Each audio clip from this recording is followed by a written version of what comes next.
Yo, it's your boy Ryan, Northwest Sports Fanatics, back at you with a new video. Today is Friday, April 25th, 2025, with your boy Ryan and the Northwest Sports Fanatics. Make sure you guys subscribe to the channel. Smash that like button either now or on your way out. Donate to your boy if you can. Cash App $sign ORION NWSF or the YouTube Super Chat right here. We got some MLB action this Friday night. The Miami Marlins versus the Seattle Mariners.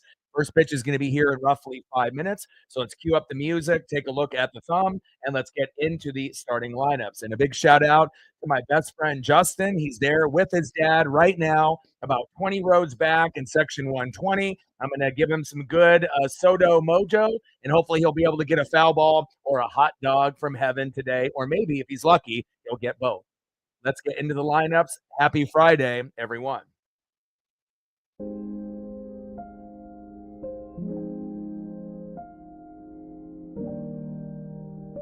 And on the thumb, on the left, DHing today, Agustin Ramirez. And on the right, our stud, our number one pitcher, Logan Gilbert. That's a great birthday surprise when you can end up getting the best pitcher on the mound. And now let's get into the starting lineups here for the visiting Miami Marlins. Their lineup is completely different from last year, almost 1 through 9.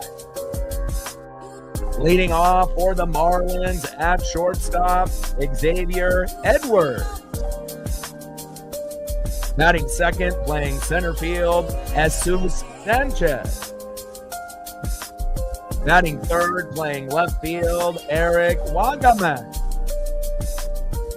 Batting cleanup, batting fourth, DHing for Miami, Agustin Ramirez. Batting fifth, playing right field, Kyle Stowers. Batting sixth, playing third base for the Marlins, Connor Norby. Batting seventh, playing first base, Matt Mervis. Batting eighth, catching today for the Marlins, Liam Hicks. And batting ninth, playing second base, Javier Anoja. And on the mound for the Marlins with a 1-2 record, an ERA of 8.31, Cal Quantrill. So this is definitely a matchup that we should be able to win. If we're lucky, we'll sweep. We should be able to win 2 out of 3 at the bare minimum. We've won 5 series in a row. We're one of the hottest teams in baseball. We're going to the playoffs this year, baby. And now let's get into the starting lineups here for the home Seattle Mariners. Leading off for the Mariners in center field, Julio Rodriguez. Batting second, DHing for Seattle, it's Jorge Palanco. Batting third, catching tonight for the Mariners, big dumper, Cal Raleigh. Batting cleanup, batting fourth, right fielder, Luke Raley. Batting fifth, playing first base, Rowdy Tellez. Batting sixth, playing second base tonight, it's Demo Dylan Moore. Batting seventh, playing left field today for Randy Arozarena, having the night off, Miles Mastroboni.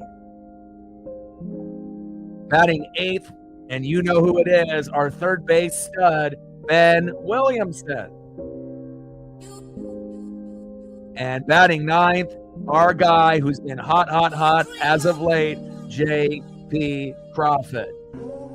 Go J.P. And on the mound, our number one ace, 1-1 record with a 2.63 ERA. It is Walter, a.k.a. Logan Gilbert. Let's go, baby. I am ready.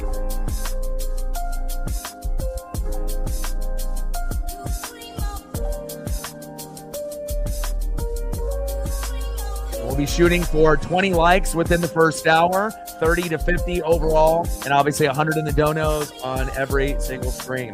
We got to bring out that electricity early and often, and Logan will have a solid outing hopefully here tonight. Let's go, baby. Reflect in the building. Let's go. Let's keep it rolling.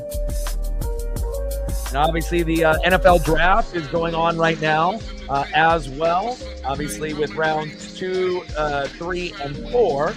And again, some notable pickups, for some of the teams that are out there. There's also some individuals that have slid in the draft pretty considerably. We will find out how it all plays out when the night is up, and I imagine we'll end up getting a few people to come through. Currently, right now, they are just getting into round number 3. So round 2 just got finished up. And again, the Saints had the 8th pick, and they ended up going for the former Oregon Duck, Tyler Shuck, that ended up going to Louisville, and they passed on Shedeur Sanders there. So again, maybe sometimes being a little bit too flashy can backfire, especially when Dion said that Shedeur would be a top 5 pick. That didn't happen, and definitely slid in the draft. But a real notable one, I was talking with Sarah just a little while ago, but getting a JT Tuamabalolo there from the Buckeyes, the edge. He's having a very good draft with JT from the Buckeyes, from Ohio State, the champs. He won in the Natty, and a real force on that team the last couple years, on top of Tyler Warren. I think it might be the first time that she's been happy in a draft in quite a few years. Besides last year, getting Latu, that was a pretty solid draft as well. I got Benjamin Morrison, corner from Notre Dame, a little undersized, but again, with Todd Bowles, he'll be able to develop guys like that coming off a season-ending injury. But again, he'll be able to get ramped up to speed. And the player comparison is like Carlton Davis III, a guy that we drafted that's no longer on the team. So I'm happy with that pick with Benjamin Morrison there in the 2nd round. And again, pretty crazy. There's no guarantees. So, to my knowledge, Shedeur Sanders still on the board in the 3rd round, and pretty crazy. It shows you, it's nice to be a little humble, and again, it's one thing, to have the Nepo baby type of thing, in Hollywood when your mom or dad is famous and then you get a job. Now, Shedeur Sanders, we definitely believe that has a skill set, but obviously dad was hyping him up, which most dads are going to do, just like with Big Baller Brand and LeVar Ball, trying to get all his sons into the NBA. But, maybe Dion is a little delusional, maybe Shedeur a little delusional, and it kind of reminds me of the same package where you had one guy that was a quarterback that might be a little overrated, but still has some skill set, aka Johnny Football, Johnny Manziel. But who was really the player that made that team? It was Mike Evans for the Buccaneers that was on A&M. Mike Evans made Johnny Manziel, not necessarily Johnny Manziel making Mike Evans. And the same thing might be said for Shedeur Sanders and Travis Hunter. Travis Hunter made Shedeur Sanders, not the other way around. So again, Shedeur will get drafted, but we'll have to kind of wait and see. All right, baby, here we go.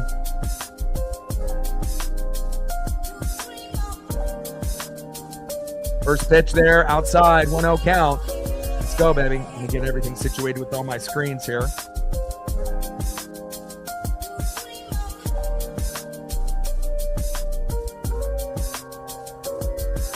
Little chopper. Or to first. Easy one out. Down goes Xavier Edwards. Next up is Jesus Sanchez. Let me get all refreshed here. 2 balls and 2 strikes from Gilbert to Sanchez. Hope everyone is having a fantastic day. Reflect in the building. Not JT in the building. Jason in the building. What's good? And anyone else that has anything notable that they want to bring up, in the draft in the 2nd round, please do, as well as the picks come in the 3rd round as well.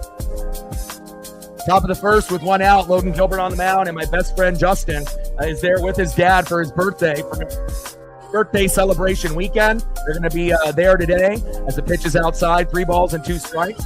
Ended up going to Sisters and Brothers, having that amazing fried chicken up there. A place that we typically go to for that Nashville hot chicken, homemade mac and cheese. It's a nice strikeout there on Sanchez. Nice job, Logan Gilbert. And then the fried chicken and the fries and the beer. So, ended up having a nice, delicious meal when they drove from Oregon up there to Seattle, 3.5-hour drive.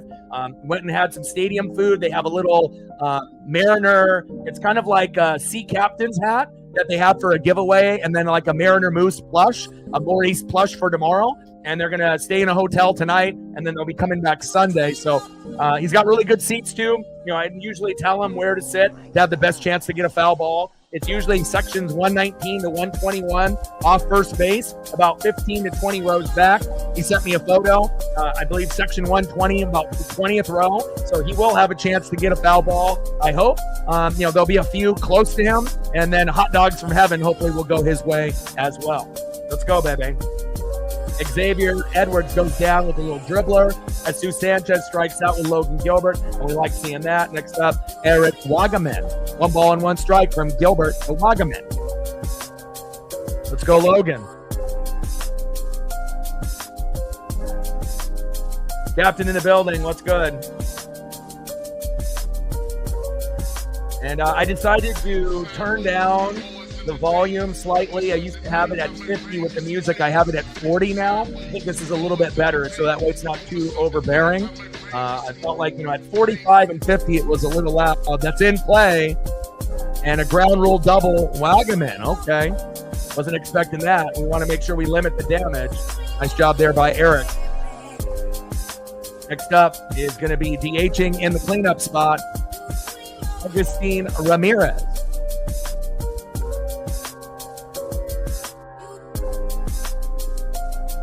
And it's crazy if you actually look at the Marlins lineup. Really, the only person that was in the lineup last year was Jesus Sanchez. So they literally have almost everyone brand new, into the lineup. And again, for a lot of the Mariner fans that were, freaking out about the slow start, it's looking like that the Tigers and the Giants are going to make the playoffs this year. So again, to play 2 playoff teams early and get kind of pushed around, and then we were able to recover since then. Things are looking pretty bright, not only for the Tigers and the Giants, but now for the Mariners as well. And even though we ended up beating the Red Sox first time in 11 years in Boston for a series, it looks like they may end up making the playoffs too. And that's a good thing to see for guys like Judah and Britt, the Bo Sox Baldies. Top of the first, 2 outs. And that was a nice ground rule double there from Wagaman. Get everything suited and booted here. Let's get to 100 in donos. If it's too loud still at this point, you can let me know, because I want to make sure that we got good volume. And it also depends on, do you have your phone on full blast? Are you on a computer? So we want to make sure that it's, you can hear it, but not too overbearing. But I got it at 40 now. I'll go to, let me adjust right now, because we want to make sure we have the proper good volume for everyone there. I got it at, let me slide it now. I got it at 35 now. I don't think I'm going to go any lower than that, though.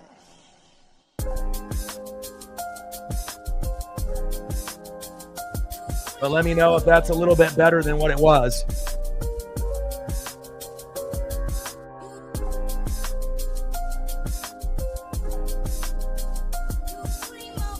Yeah, and it really depends. Some people watch it on a tablet. I get all the stats. Some people watch on cell phone, which is the most common. Some people watch it on a computer. A lot of people actually watch it on TV and have it like big screen, like you're actually watching a game. And then the least amount of people are watching on a tablet. But again, volumes are going to be different on devices, including headphones. If you got earbuds or you got big, big headphones there, depending on what brand you have. So hopefully that will work out for everyone there.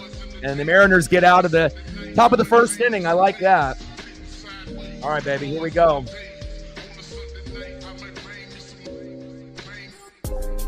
Going to the bottom of the first now, leading off center fielder Julio Rodriguez. I think I would rather have Dylan Moore leading off, but we'll see how this goes since Randy Arozarena has the day off. Batting second, DHing Jorge Palanco, and batting third, big dumper catcher Cal Raleigh. And they ended up having an updated injury report for George Kirby, which pushed him out another 20 days. Sent that to Justin and Reflect. Hopefully it's not season ending for George Kirby. We don't really know how serious it is, but if he hasn't played yet, and he was due back on my birthday on May 2nd, which is next week on Friday, Brash is supposed to be back around that time, but then they pushed Kirby out even further. So maybe, it's a little more serious than they're leading on. Maybe it's an AC joint. Maybe it's a tear in the shoulder rather than shoulder inflammation, which is a little, a little scary to think of not being able to have Kirby for the whole year, but we'll find out, and hopefully he'll be back by at least the All-Star break at the very minimum, but we'll find out. First pitch is inside to Julio, 1-0 count.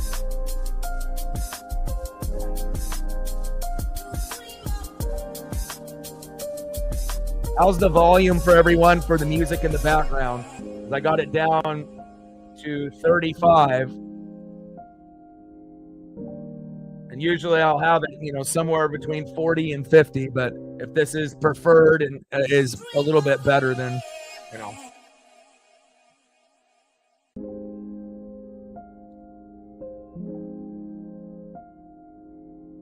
Great seats. My buddy just sent me with Logan on the bump.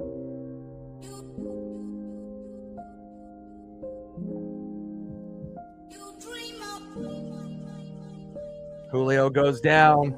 All right, next up is Jorge Palanco. First pitch to Polo outside, 1-0 count from Quantrill. And we should be able to rough Cal up. 1-2 record, ERA of 8.31. Pitches inside in the zone, fouled off with the sinker. 1 ball and 1 strike from Quantrill to Jorge Palanco. Not going to have Randy Arozarena in the starting lineup. They're giving him a breather, a day off, but we may see him pinch hit a little bit later on in the game. All right, perfect.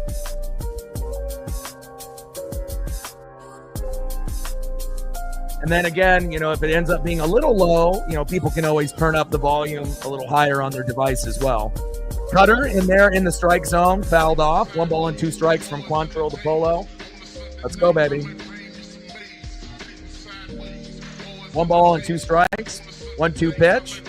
Pitch is way outside on a 4-seam fastball. 2 balls and 2 strikes from Quantrill to Polo, and hopefully, we can get going early and often.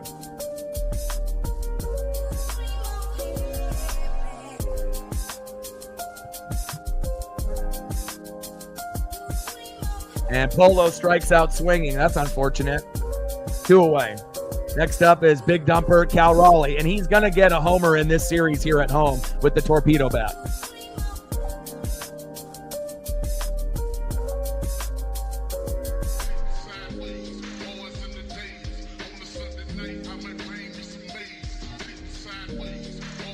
Let's go, baby. Griffey is ready. Like, sub, donate, comment, share. If you haven't smashed that like button yet, please do.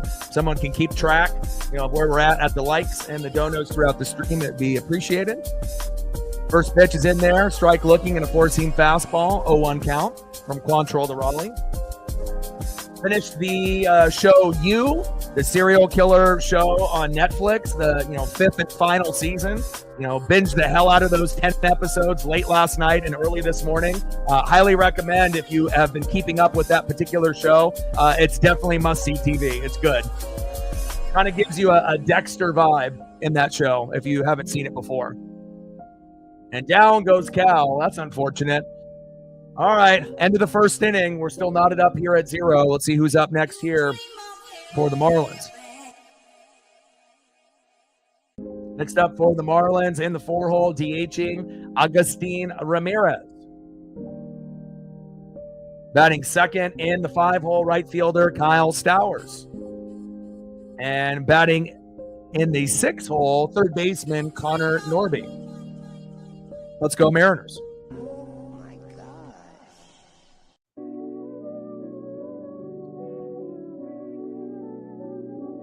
Reflect with a 3-er. Appreciate you. Every dollar counts. Thank you so much.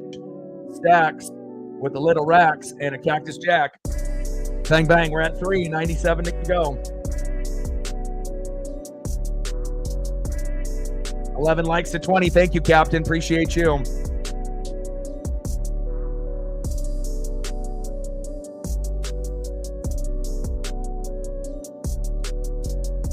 So, Captain, I saw what you guys did. So offensive line and secondary. I imagine that most Seahawk fans are probably, decently happy. I imagine some are going to be, maybe a little over the moon. But again, you still have to be able to see how these guys are going to be on the field. But just based off the prospects, I would assume that most Hawk fans are decently pleased, with the first 2. But we'll see how the rest of the draft goes. Yeah, getting JT, pass rusher from the Buckeyes, to Momolololo, and then getting Tyler Warren, you might be kind of sneakily having one of the best drafts so far up to this point. And I was kind of browsing, but I wasn't able to look at everything. And you can update me. I believe Shedeur Sanders still hasn't been drafted yet, right? Ramirez flied out to center, one away. All right, down goes Ramirez. Next up, right fielder Kyle Stowers. Sanders still undrafted, and have they been showing him on TV? Because I know that he had a custom room that Dion and him, they set up that has like legendary, written all over the walls. And then they had Gilly there with the big hat that's an Eagles super fan. Again, sometimes you don't want to count your chickens before they hatch. And it's one thing for Cam Ward to get number 1 pick, but, he's probably taking a big ego hit now, seeing that not only did Jackson Dart go, but then you ended up getting Tyler Shuck, the former Duck, that ended up transferring and going to a few other teams after. So, sometimes being a little too cocky and a little bit too me, teams are turned off by that, And again, we'll see if he ends up having a decent career as Slava's there, lines out to center, 2 away. But, kind of gives me that Johnny Manziel vibes, where, pretty good in college, and Johnny was much better than Shedeur in college, in my opinion. But again, sometimes when you have a superstar, wide receiver or a guy that you're going to, Mike Evans did Johnny football at A&M. Shedeur Sanders obviously had someone special there to be able to go to, and now he's in Jacksonville with Travis Hunter. But, again, that's why, it pays to be a little humble, instead of telling everyone that your kid's going to be top 5 pick and being a little overly braggy about it. So,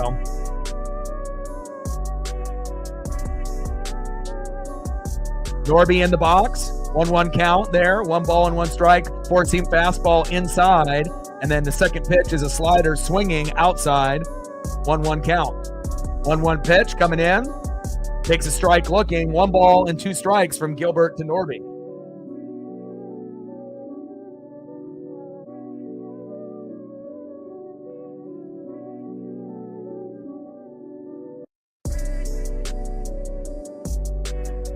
I mean, Pittsburgh, we'll see. Maybe they decide not to go for him and they'll go Dylan Gabriel over him or someone of that nature, or a Quinn Ewers. There's no guarantee.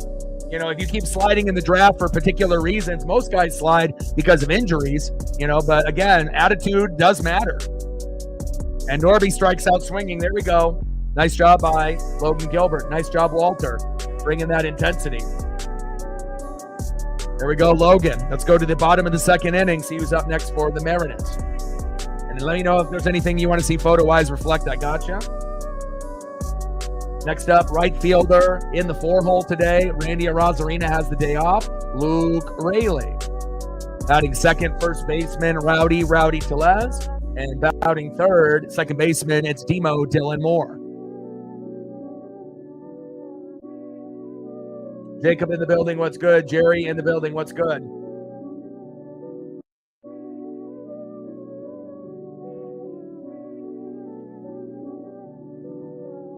I don't know if you ended up doing any research, on your picks, but the guy that you guys actually were looking at and drafted that the Niners were looking at as well, he actually can play center. He can play every position on the line. And a lot of the guys that come from like North Dakota, South Dakota, they're usually pretty versatile, because it's kind of a smaller school and there is injuries. And sometimes they got to move guys around from guard, tackle, or center. And he can actually play, any position on the line if needed. And obviously there'll be certain positions that he'll be stronger at, but they may put him there. I'm not really sure, what Seattle is thinking, but again, they do have the flexibility, and that is one of the reasons why they picked him. And another reason why the Niners were looking at him as well. And also with like my guy, with Barton, that I ended up getting over Jackson Powers Johnson from the Ducks, who could only play one position, but Graham Barton could end up playing multiple. So, when you can play multiple positions on the offensive line, you end up being a commodity. So you end up being a thing that, is definitely more wanted.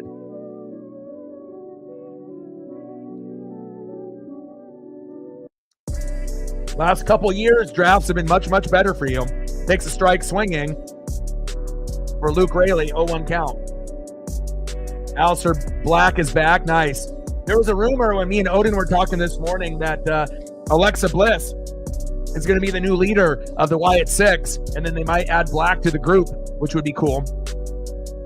0-1 count from Quantrill to Rayleigh. Bottom of the second, 0-0. Logan Gilbert did his thing in play, and Rayleigh lined out to center.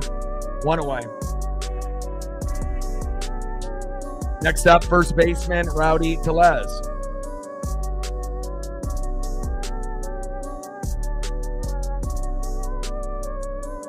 So they're looking at right tackle first or guard. Okay. And then emergency center, I would assume, if they want to go that route.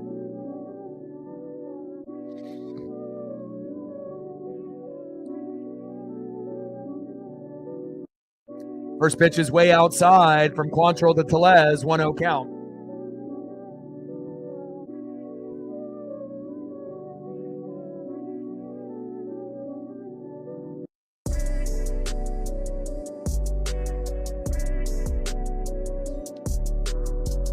Pitch. Takes a strike looking right on the line. 1 ball and 1 strike from Quantrill to Tellez. Come on, baby. Let's get some runs early and often. Let's not play down to the competition.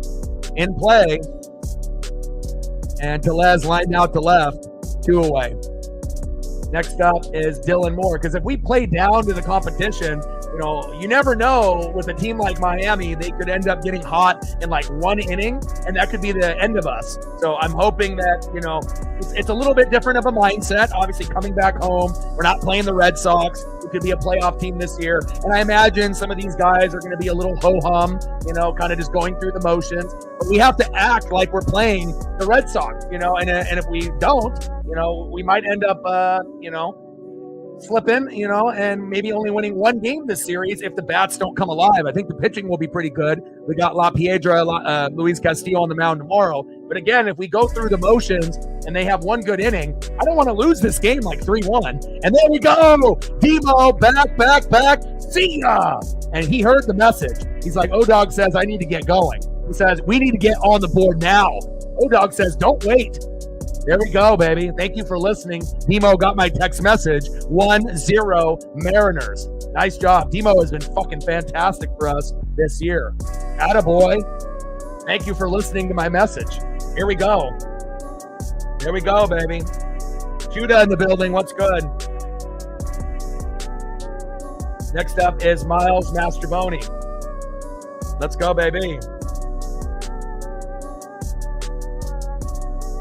Demo, baby.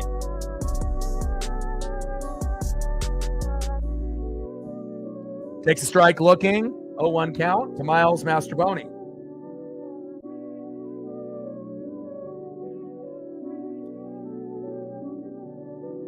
Yeah, I don't think anyone anticipated Jorge Polanco or Dylan Moore being this good, but we'll fucking take it. 1-0 count. Pitch is outside. 1 ball and 1 strike from Quantrill to Mastroboni. Pitch is low and at the knees. 2 balls and 1 strike. Come on, Miles. Pitch is outside. 3 balls and 1 strike from Quantrill to Miles Mastroboni. Let's go, baby. Work the count, Miles.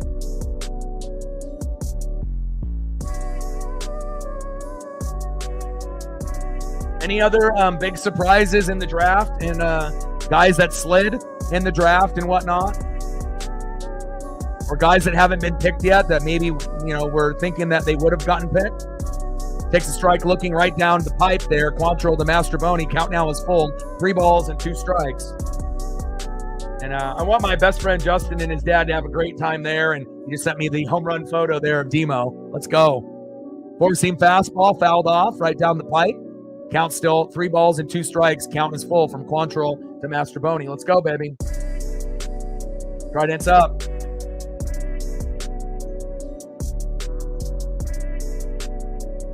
Pitch is outside, fouled off.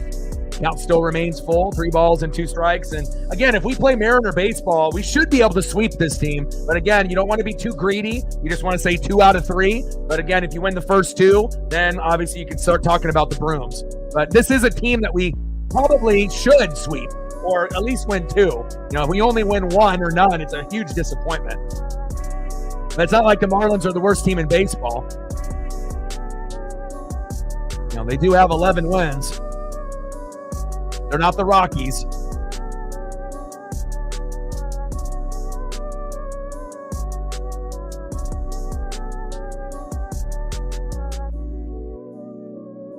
Music volume in the background, is it good for everybody? I'm just going to try to get it, you know, on that right volume. And Master Boney lines out to center, and that's the end of the second inning. But I think that if this is the, you know, default setting and whatnot, I'll just keep it at this, maybe moving forward. But I got it at 35, and I used to have it between 40 and 50. So I'm thinking this might be the best for us. All right, let's see who's up next here for the Marlins. Nice job by Demo getting us on the board, because, again, I was starting to get a little nervous. You know, how many innings are we going to go? And it's not like we're playing some, you know, ace, like when we had against Boston. You know, you want to make sure you're getting it done early and often if you can. Nice job by Demo giving us that solo jack. 1-0 Mariners in the top of the third now. Leading off in the top of the third in the 7-hole, first baseman Matt Mervis. Batting second in the 8-hole, catcher Liam Hicks. And in the 9-hole, batting third, Javier Sanoja, second baseman. Let's go, baby. Let's go, Logan. Bring that electricity, baby.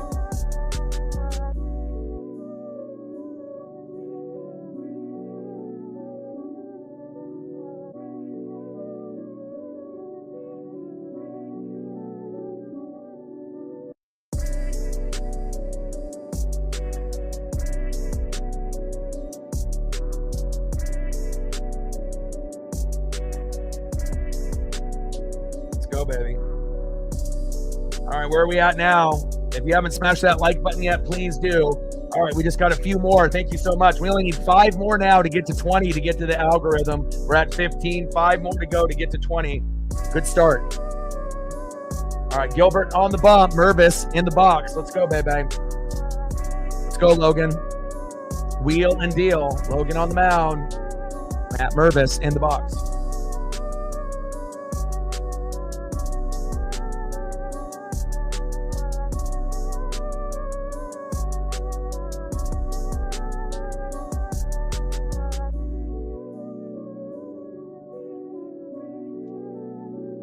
Thank you, Captain. First pitch is low and at the knees, 1-0 count. So really, is it just Shedeur Sanders is the biggest dropper in the draft that is sliding from potential top 5 pick if you're Mel Kiper, you know, or some of these quote-unquote experts, or Dion, his dad, and that's the biggest dropper in the draft right now, right? Is there anyone else that was a first-round or second-round grade that hasn't been drafted yet? Foul ball with a 4-seam fastball, high and outside. 1 ball and 1 strike from Gilbert to Mervis.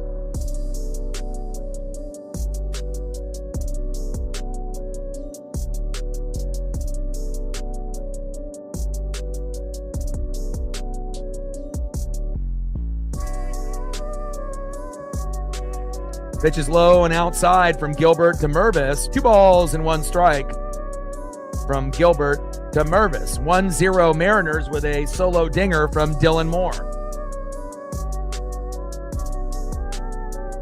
Well, I think a lot of teams made the right decision, the Saints and the Steelers, you know. But to go with Shuck, the former Duck quarterback, and then he went to, you know, a few other teams and played at Louisville in play. And that's grounded out to second base from Mervis, 1 away.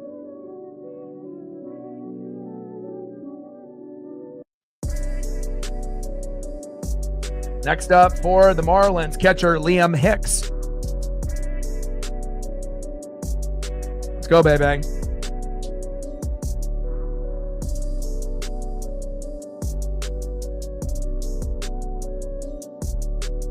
First pitch in the zone with a strike swinging on a 4-seam fastball, 0-1 count to Hicks. What's Max Mayer's record this year, Judah?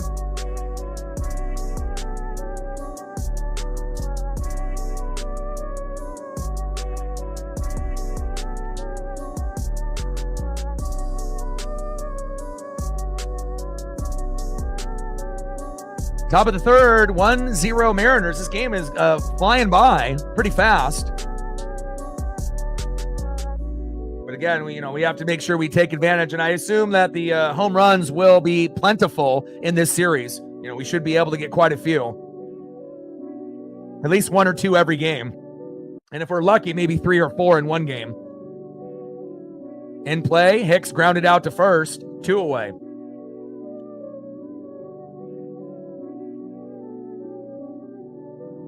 Next up for the Marlins in the 9-hole, Javier Sanoja, second baseman.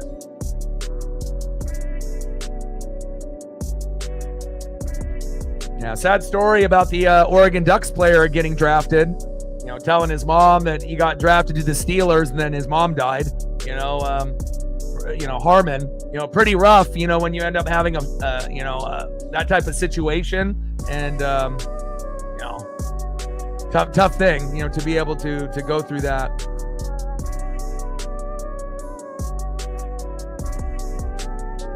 Sanoja grounded out to the shortstop. There we go. Very quick inning there. Next up for the Mariners here in the bottom of the third. Let's see who's up next.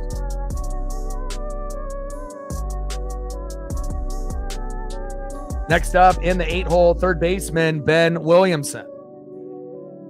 Batting second in the 9-hole, J.P. Crawford. And back at the top of the order, 0 for 1, center fielder Julio Rodriguez. Show a little patience in the box, my guy. Let's go. 1-0 M's, baby. And if you're just tuning in the bottom of the second, Dylan Moore homered to left. 1-0 Mariners, 383 feet. Trident's up.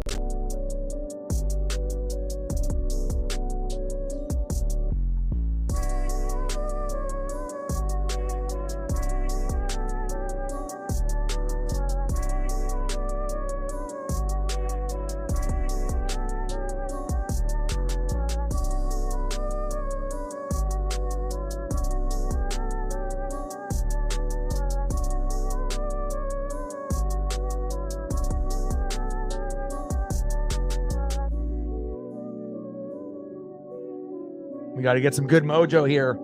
We need some good Pacific Northwest mojo. We got to keep adding on.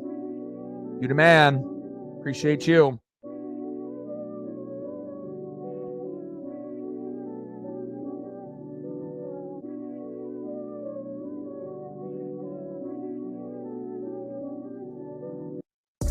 And already becoming one of the top 3, popular players here on the Seattle Mariners early on. You know who it is. It's not Macklemore. It's Ben Williamson.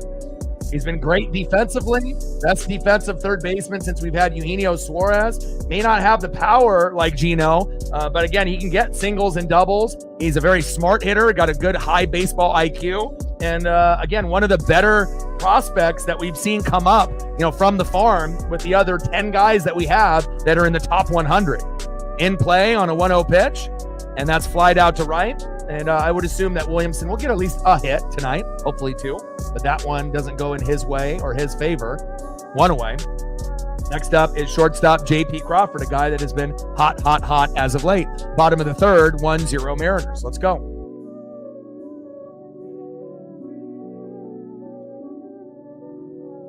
Let's go, baby.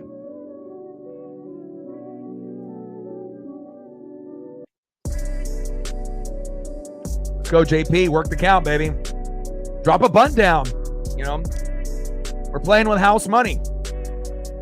First pitch is outside on a 4-seam fastball, 1-0 count. And I really like these captain hats that the Mariners are giving away to the fans today. I totally would rock that on stream. I got obviously a couple Mariner, cutoff tees or, hooded sweatshirts, that same type of color, kind of like the same color of the City Connects that they're wearing right now. I love that. And I know I don't want to, ask my buddy on his birthday, hey, can I have the Seattle Mariner captain's hat? But it's pretty cool. Like, I definitely would rock that. 1 ball and 2 strikes from Quantrill to Crawford. Let's go, JP.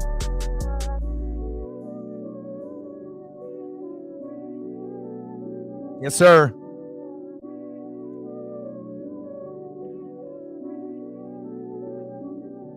Yeah, the Ducks have had a few guys go in the draft already in the first 3 rounds, which is nice to see. Splitter, low and at the knees. 2 balls and 2 strikes from Quantrill to Crawford. Cutter fouled off. 2 balls and 2 strikes for JP. Come on, baby.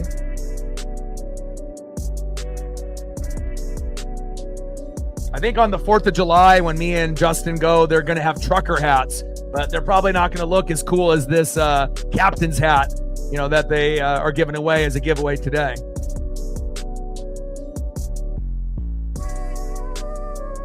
Very stylish, man. I like them. Logan's doing his thing. But what about JP and the rest? Come on now. Good eye. Pitches outside on that 4-seam fastball. 3 balls and 2 strikes. Count is full from JP Crawford from Cal Quantrill. Come on now. Takes a strike swinging with the cutter. See ya. Nice punch out there by Cal. 1-2 record with an 8.31 ERA. So again, we should be able to get 4 runs, 7 to 10 hits pretty easily against this team, you would think. 2 away. A rare strikeout for JP as of late. Next up, center fielder Julio Rodriguez. Come on, J-Rod. Let's not get out in 3 pitches. Work the count. I know you love swinging at those first 2 pitches no matter what. Strike swinging low and away, 0-1 count.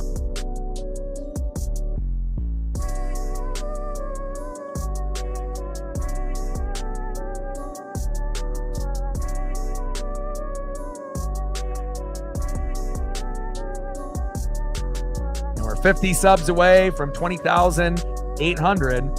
And Julio in play, grounded out to third. Kind of a wasted at bat. 2 pitches and you're out.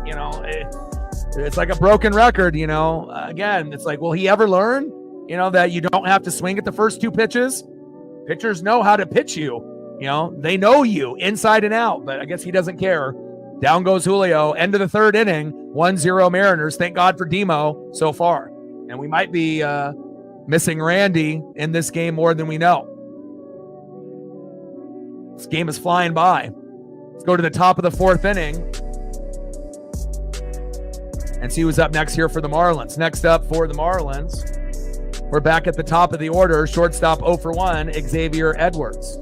Batting second, 0 for 1 with a K, center fielder Jesus Sanchez, which is the only regular player out of the 9 that are in the lineup this year. Crazy. And batting third, 0 for 1 with a K, left fielder Eric Wagaman. Let's go Mariners. And let's look at the stats early on. Logan Gilbert, 3 innings pitched, no hits, no earned runs, no walks, 3 Ks. 29 pitches, 20 strikes, 2.37 ERA. Yeah, baby. And then Cal Quantrill, 3 innings pitched, 1 hit, 1 earned run, no walks, 2 Ks, 36 pitches, 25 strikes, 7.52 ERA, and obviously gave up the solo dinger to Demo.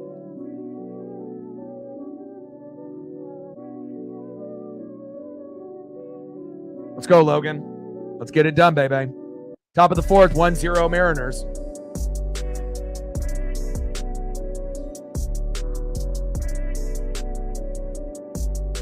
I told you, Captain, even in that game that Judah, you're like, oh, they're losing by a bunch, and then they ended up coming back and winning. Never can count out the Thunder. Like I said, to me, that's the best team in the NBA. They don't have a lot of maybe notable names, besides obviously SGA and Chet Holmgren. But again, as we go deeper in the playoffs, more and more people are going to start to remember the role players, and they're coached very well.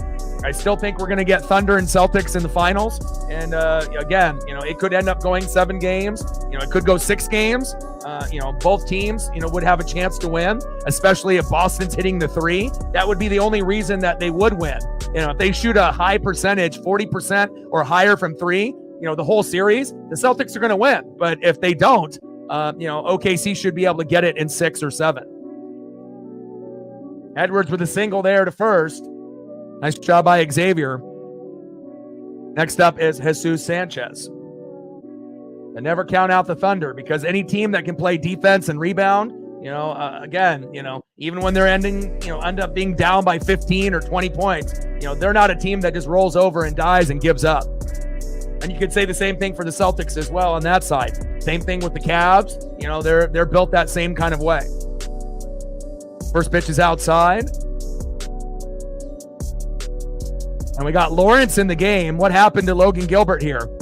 Did Logan get injured? What happened there? Now we have Casey Lawrence in the game. What's going on here? Why is Casey Lawrence in? Dude, on my buddy's birthday, he only got to see him for 3 innings, and then they're bringing in Lawrence, and he tweaked something? And as soon as Lawrence comes in, he gives up a hit. What the hell happened? Looks like he is. I'm curious. Hopefully it's nothing serious. 2-0 count from Lawrence to Sanchez. And this changes the game completely because now the Marlins have a much better chance of coming back. What's going on here? Logan's walking off. Is it his legs? Is it arm? What's going on? 2-1 count from Lawrence to Sanchez. I mean, it didn't look like he was hobbling or anything. 2-1 pitch is fouled off. 2 balls and 2 strikes from Lawrence to Sanchez.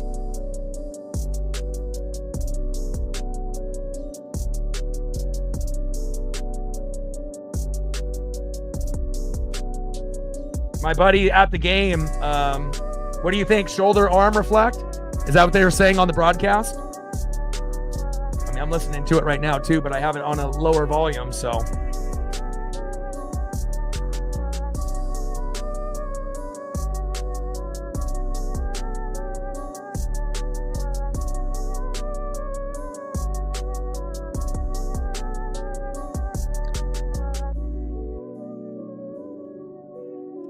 And Sanchez strikes out looking.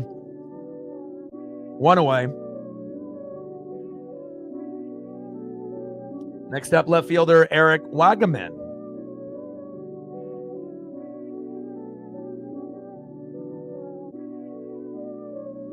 Steelers got Caleb Johnson. That's a good pick.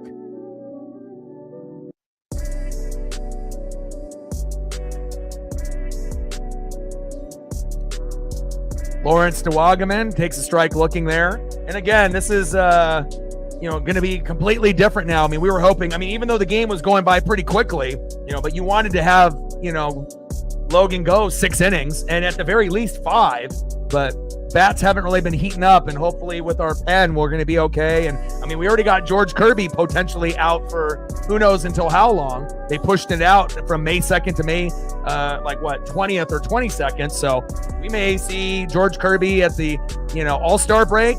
We may not see him at all this year. Who knows? Can't afford to have another stud go down. Pitch is outside, low and away. 1 ball and 1 strike from Lawrence to Wagaman.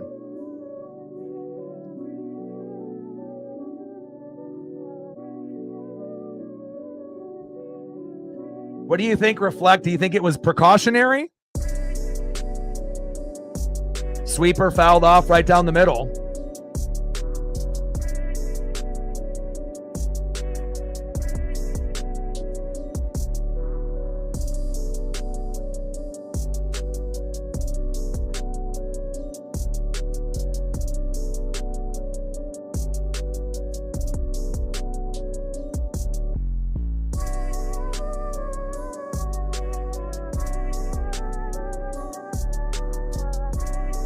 And grounded out there.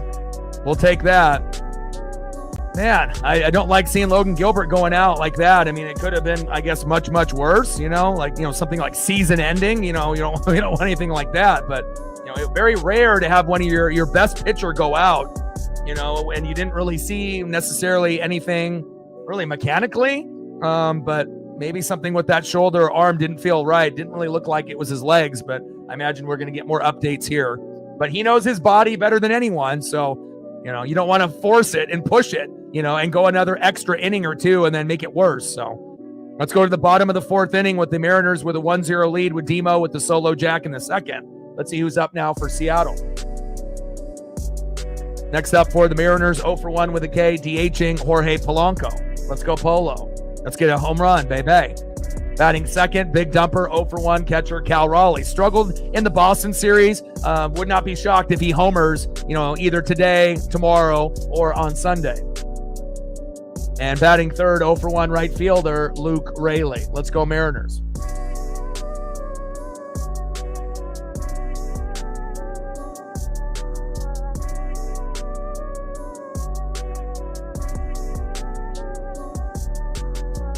I hope you're okay, my guy. We're going to need you, especially if we're going to try to make the playoffs this year. We can't afford for not to have our top two guys playing. I mean, Wu and, Bryce Miller and Luis Castillo. That's nice and all, but, we need to have our guys out there. Hopefully the bats will be able to light it up and we can start doing something here.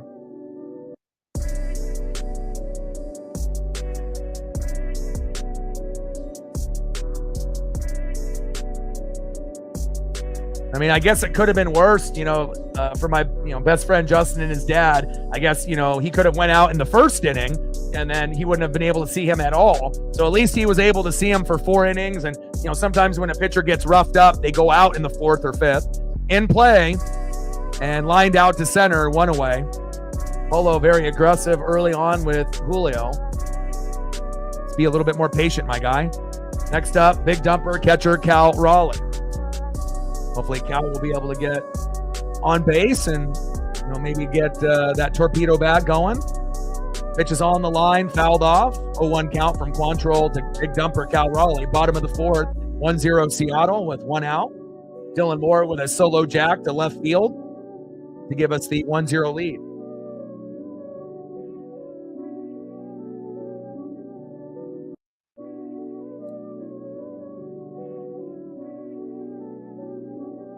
Little wincing, little grimace. But I wonder if is it his legs or is it his arm? Does it have to do something with like his hamstring or is it like shoulder and arm? 1 ball and 2 strikes from Quantrill to Raleigh. Big strike swinging there on that 3rd pitch. Come on, big dumper, settle in.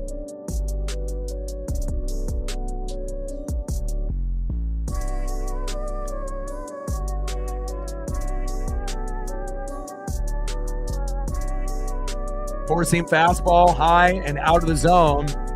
Fouled off. Count remains 1-2, 1 ball and 2 strikes from Cal Quantrill to big dumper Cal Raleigh. And first plate appearance flied out. 220 average, 9 homers, 16 ribbies. Need to get that average up a little bit higher, my guy. Let's go. It's his arm.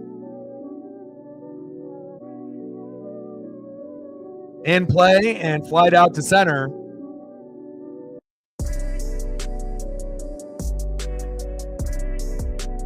Two away. Next up, right fielder Luke Raley.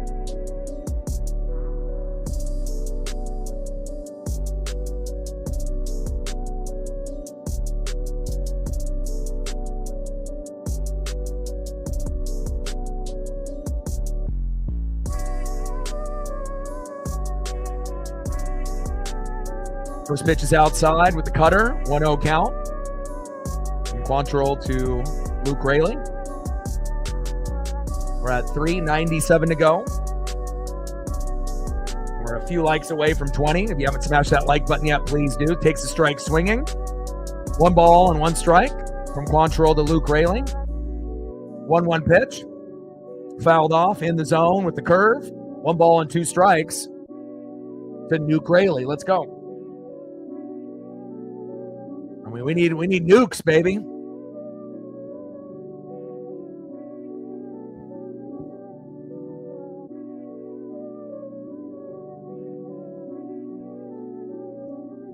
In the zone with a sinker. Fouled off. Count remains 1-2. 1 ball and 2 strikes from Quantrill to Luke Raley. Let's go, baby. Let's rough him up. 1-2 record. ERA of 8.31. No excuses to be under 4 runs today. And we should be able to get 5 to 8 runs. I don't know if we're going to have to, obviously wait a little bit longer in the matchup. Pitch is low and at the knees. 2 balls and 2 strikes. And we'll see what the pen can do. But not having Logan Gilbert go 6 is a little concerning. And hopefully, it's not a serious injury.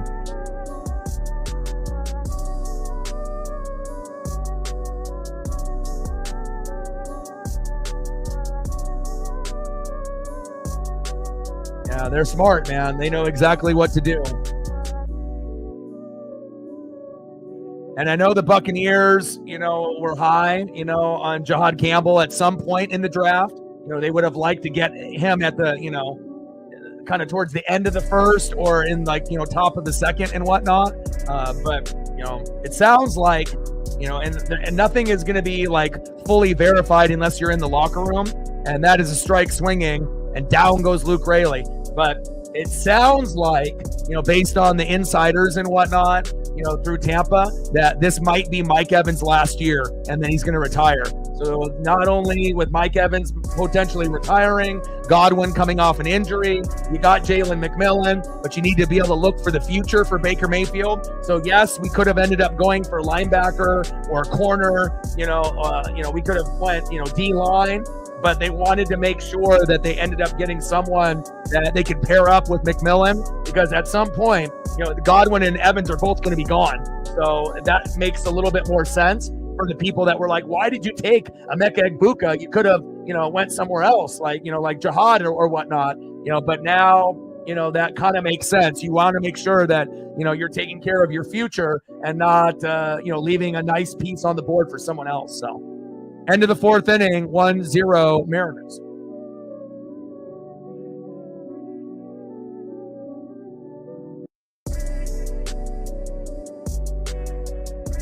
Next up here for the Marlins in the top of the 5th, 0 for 1, DHing Agustin Ramirez. Batting second in the 5-hole, 0 for 1, right fielder Kyle Stowers. And batting third in the 6-hole, 0 for 1 with a K, third baseman Connor Norby. Let's go Mariners, let's go.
First pitch to Lawrence to Ramirez. Takes a strike looking.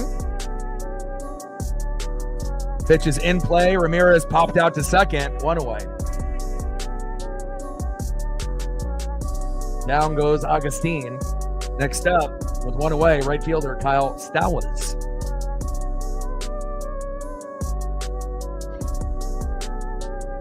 Pitch is outside. 1-0 count from Lawrence to Stowers.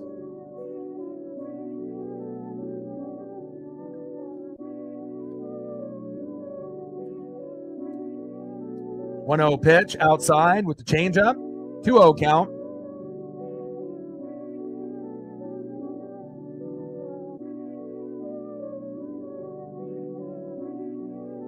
Changeup fouled away. 2 balls and 1 strike from Casey Lawrence to Kyle Stowers. Come on, baby.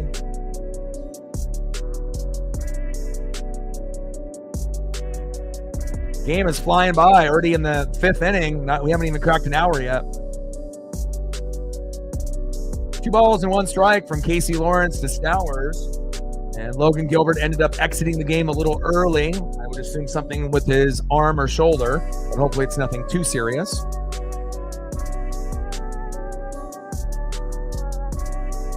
In play. And singled to right by Stowers.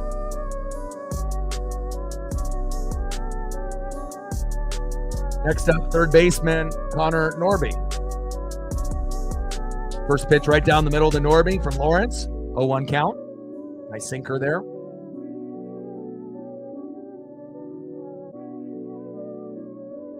Yeah. We're going to need him. Top of the fifth, one out, runner at first, 1-0 Mariners with a Dylan Moore solo jack in the second.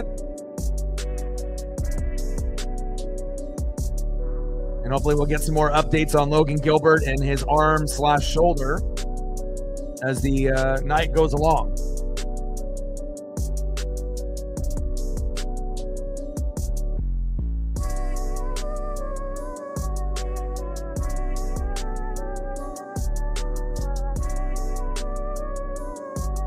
Pitch is way outside, low and away. 1 ball and 1 strike from Lawrence to Norby.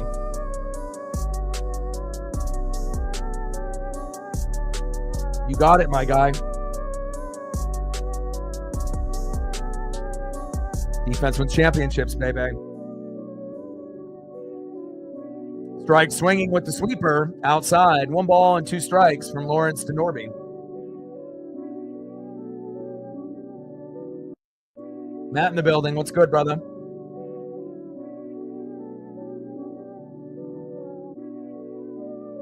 Top of the fifth, 1 out, runner at first, 1-0 Seattle. Pitch is low and away. 2 balls and 2 strikes from Lawrence to Norby. There we go. Nice job by Lawrence. Strike looking on that sinker. Got him. There we go. We love that.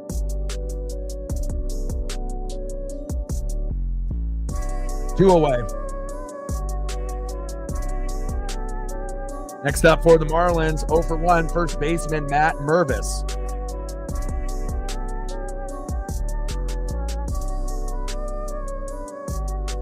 Top of the fifth, 1-0 Seattle. First pitch is outside from Lawrence to Mervis with the sinker, 1-0 count.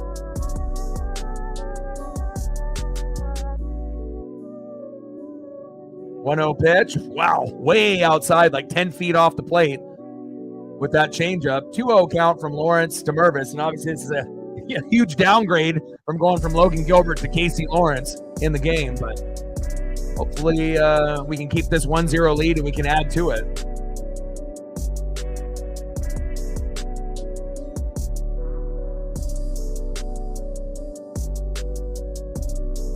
Come on, Casey, settle in.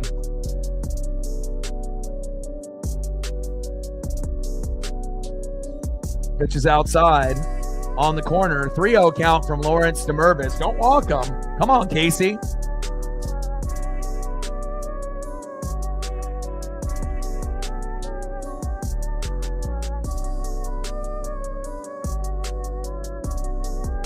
Broncos trying to build the #1 defense in the NFL.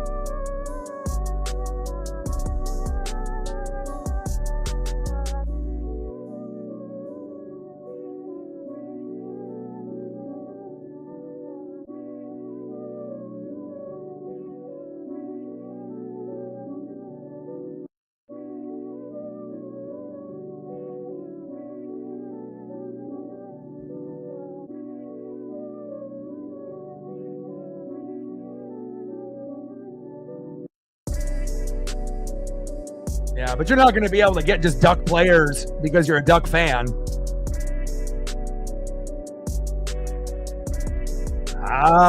Runners now at first and second. Next up is Hicks.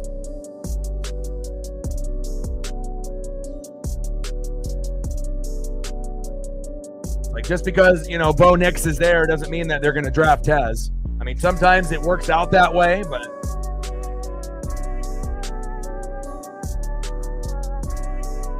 when you end up getting a corner that can line up opposite Surtain and the player comparison is Cooper DeJean, looking pretty good. Again, still need, better running backs, wide receivers, and tight ends on that team and bolstering up the offensive line. But once the offense for Denver catches up to that D, they could end up making a serious run. May take a couple years, but they did quite a lot with Bo with practically nothing on offense besides Cortland Sutton. So that's kind of a bright future, so to speak, moving forward. First pitch from Lawrence to Hicks, blowing outside, 1-0 count.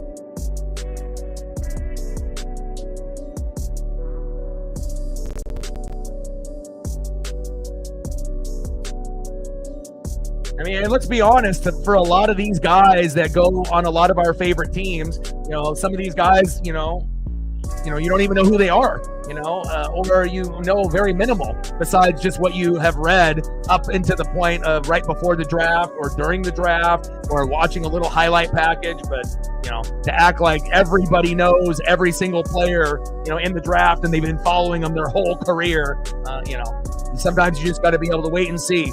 You got to trust hopefully the, eyeballs are in that war room, and some will pan out, some will not. And, hopefully it ends up being a good fit. Because you got to remember, sometimes they're not picking the most talented player. They're picking the player that they think that fits the scheme for the team at the moment. And sometimes there might be a more talented player left on the board, but they feel that the guy that they get is the best guy and the best fit for that team. Got to keep that in mind too. Takes a strike, looking low and away. 2 balls and 1 strike from Lawrence to Hicks. 2-1 pitch with the sweeper. Takes a strike, looking there on the line. 2 balls and 2 strikes from Lawrence to Hicks. Let's get this out. Runners at first and second with 2 outs. Let's prevent them from getting this RBI here. We don't want this tied up for them taking the lead. Let's go M's.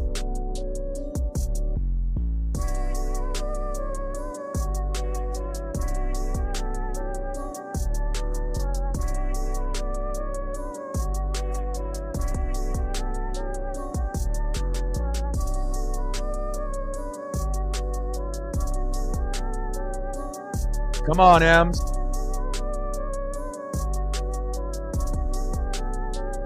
Top of the 5th. 2 outs. Runners at first and second. In play. Fuck! Damn it! Hicks singled to left. Stawa scored. Mervis to second. 1-1 game. Fucking A. Nice job by Hicks. The 8-hole hitter, the catcher. Next up, the 9-hole. Second baseman, Javier Sanoja. 0 for 1. First pitch, sweeper right down the middle, 0-1 count.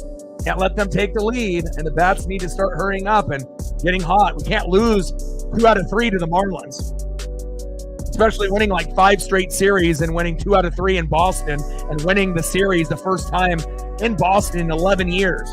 We can't get lackadaisical and, just go through the motions. We got to make sure we're putting our foot on the gas in this whole fucking series.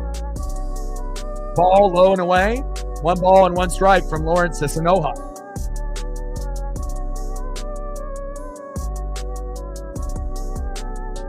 Has Shadur Sanders come off the board yet, or is he still sitting there waiting? I don't have that page up. I had it up earlier, but then I exited out of it. So I'm going to end up doing a quick little browse once this inning ends. Just go through all the rounds really quick. Second, third, fourth. In play off the 1-1 pitch. Damn it! Sanoja singled to center, the 9-hole hitter. Mervis scored. Sanoja to second, Hicks to third. What the hell are we doing here? It is Casey Lawrence, so, now we're down 2-1. Fucking A.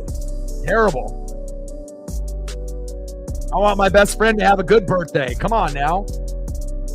Next up, shortstop Xavier Edwards. First pitch is low and away. Takes a strike looking, 0-1 count.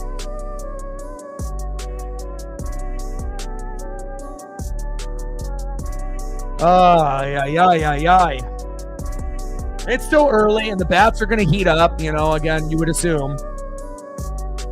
But nothing that Dylan Moore could have done on that previous play. Pitch is low and at the knees. 1 ball and 1 strike from Lawrence to Edwards.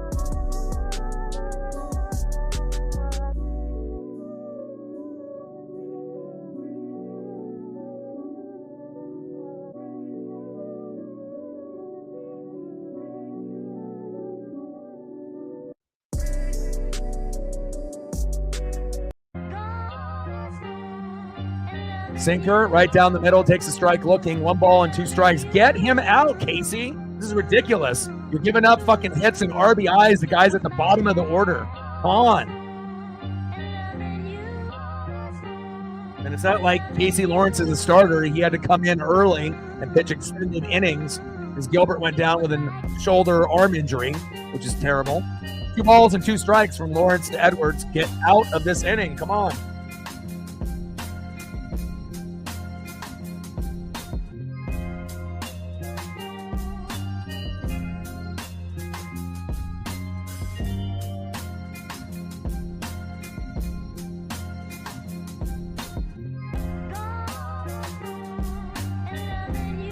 Top of the 5th, runners at 2nd and 3rd now with 2 outs. Stop the bleeding, please. We're bleeding out. There's no medic waiting for anybody. Come on. We're making this way too hard on ourselves here. It's like we need Randy Arozarena in the lineup.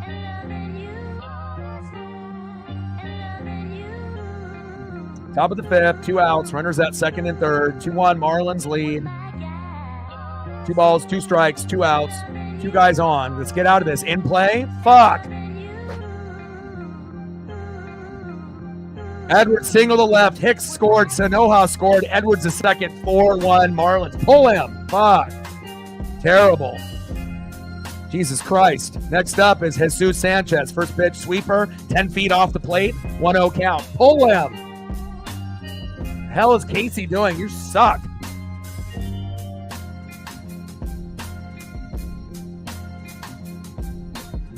Now it's going to be really tough to come back unless the bats really come alive, in the 6th, 7th, 8th, and 9th. Jesus. What the hell? Sanchez, back. See ya, home run. 6-1. Why didn't we pull him when it was 4-1, you idiot? Jesus Christ, Dan Wilson, what are you doing? And the only guy that was a starter last year in this lineup just homers, and now we're down 6-1. Jesus. Nice fucking base knock. Nice fucking hit. You just gave up or what? Left fielder Eric Wagaman takes a strike right down the middle, 0-1 count. Especially when it went to 4-1, you should have already pulled him before that. Holy hell.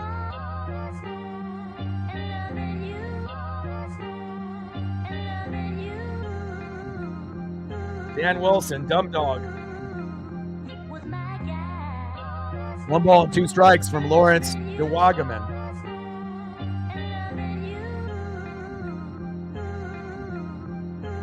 Milrow, interesting.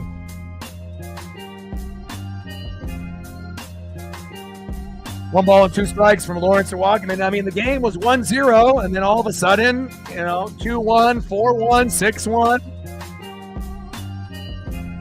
Why did Logan Gilbert have to get injured on my buddy's birthday? Terrible.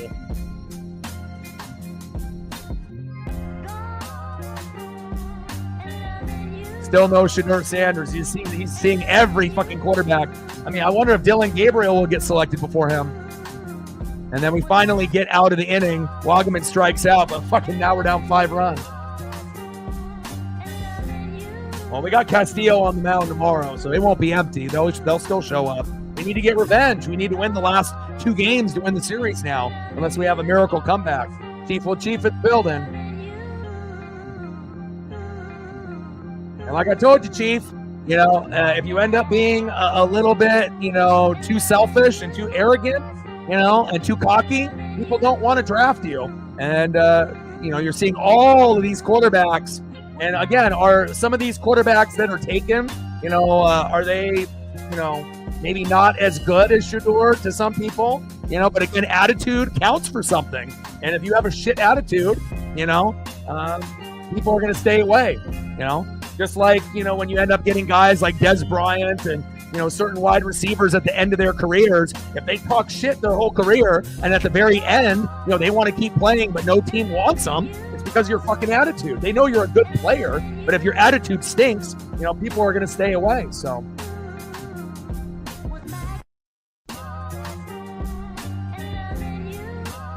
Maybe, again, Deion shouldn't have said he was going to be a top 5 pick in the first round, and probably shouldn't have had a legendary written all over a room, and kind of hyping yourself up, just because your dad says that you're great, again, some of these guys that have been drafted ahead of him maybe aren't as good as him talent-wise or maybe upside-wise.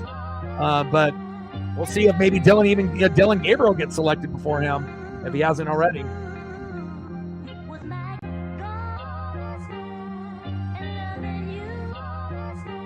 Let's go to the bottom of the fifth, 6-1 Mariners.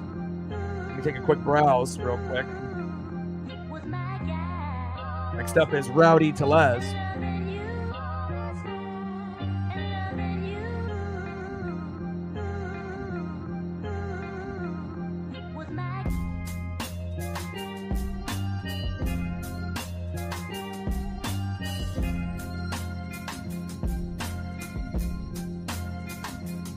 But I think it's going to, it kind of gives me Johnny Manziel vibes, Johnny Manziel did not make Mike Evans. Mike Evans made Johnny Manziel, even though Johnny was great. And Johnny was a better college player than Shedeur Sanders was.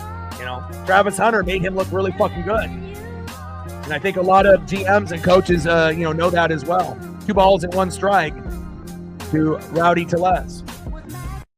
Let me look real quick here. Go through the rounds.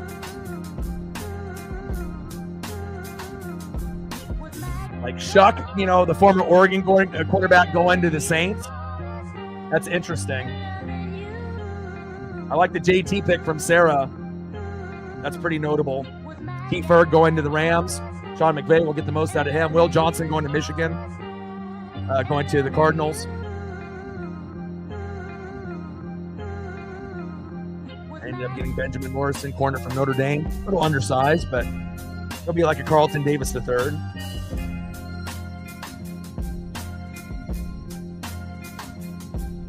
But I think I might like Sarah's pick in that round there. Is probably the, kind of a flashy one there. And Tellez strikes out swinging. 1 away.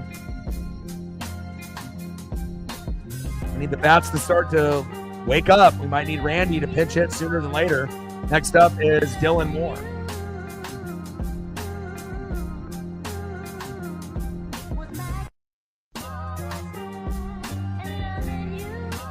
Kyle Williams going to the Pats from Washington State. That's a sleeper.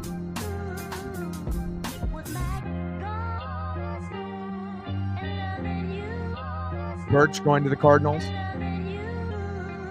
Caleb Johnson going to the Steelers. That's a good value pick. We got Jacob Parrish, another corner. Bucks know what they're doing. Caldwell going to the Chargers. And then Milroe just getting selected. Masterboni takes a strike swinging after Dylan Moore goes out. 0-1 count.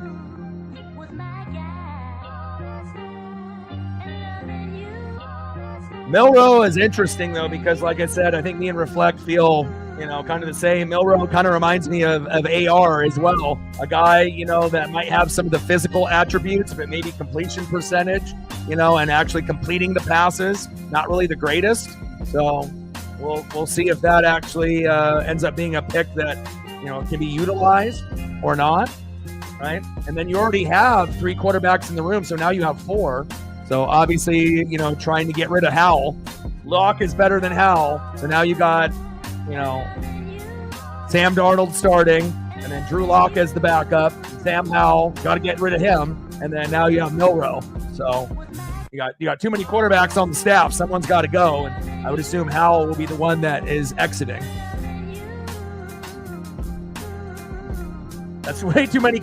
I would have not picked a quarterback there if I was Seattle. I would have definitely went offensive line or defense. Doesn't really make any sense because let's be real, Milroe, he might not even be better than Howell or Drew Lock. So if he's on the same level as those guys or worse, why take him? Why not address the offensive line more or the defense? That's kind of a head scratcher there. Even if you release Howell, it's like you already got Drew Lock there that you brought in, who they think is better, than Howell. So interesting move. You're not going to be rostering 4 quarterbacks when the season starts.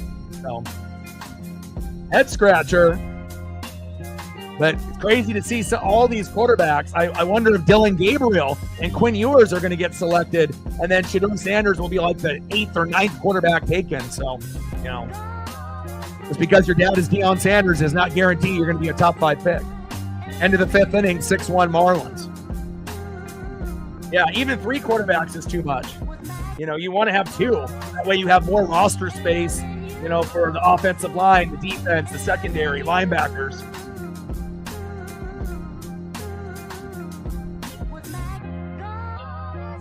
Yeah, not smart.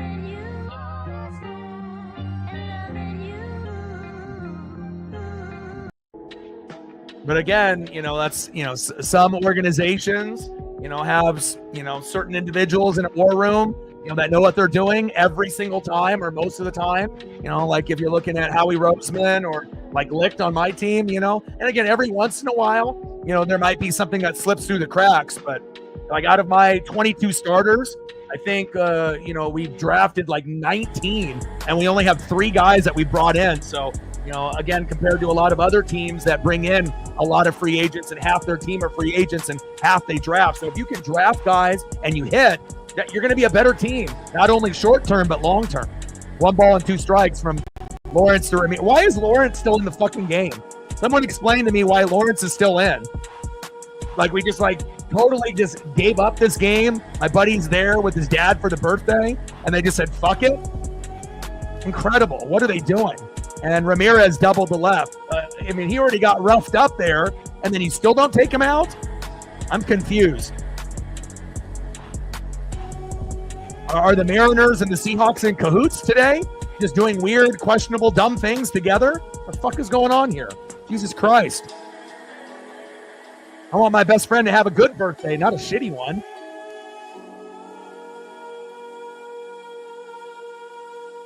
Next up for the Marlins, right fielder Kyle Stowers in play and flies out to left. One way. Next up, with the runner at second, third baseman in the 6th hole, Connor Norby. What the hell is Dan Wilson doing? Galvin, what the hell are you guys doing? Tyler Shuck, former Duck quarterback, you kidding me? First pitch to Norby, low and outside with a strike looking. Sweeper, 0-1 count. Dylan Gabriel, I told y'all, I figured that he would get picked. Even yours will probably get picked before Shador. That's why you don't have Gilly the Kid and Dion and all these people. You try to make it about you. Had a feeling that Dylan Gabriel will get his name called pretty soon. And he's just going to be a project QB. There's no guarantee that Dylan will even make it on the NFL side. He's just going to be a backup. He'll learn. And then at one point, he'll get a shot to prove that he can play, but he may or may not be able to, take advantage of his opportunity. He might just be a 2nd or 3rd string guy and then eventually get cut and be out of the league after his rookie deal is over. But I hope, he'll make it. But you just don't really know, It really depends on where you go. And the Browns are not necessarily the best place to go to, as far as player development, right? They could have had Abdul Carter. They could have had Travis Hunter.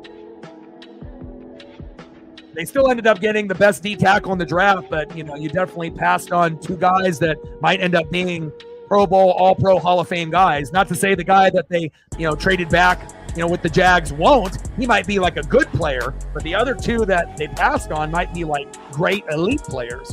So, fucking A. First pitch is outside from Lawrence to Mervis. Why is Lawrence still in the fucking game? I'm so confused.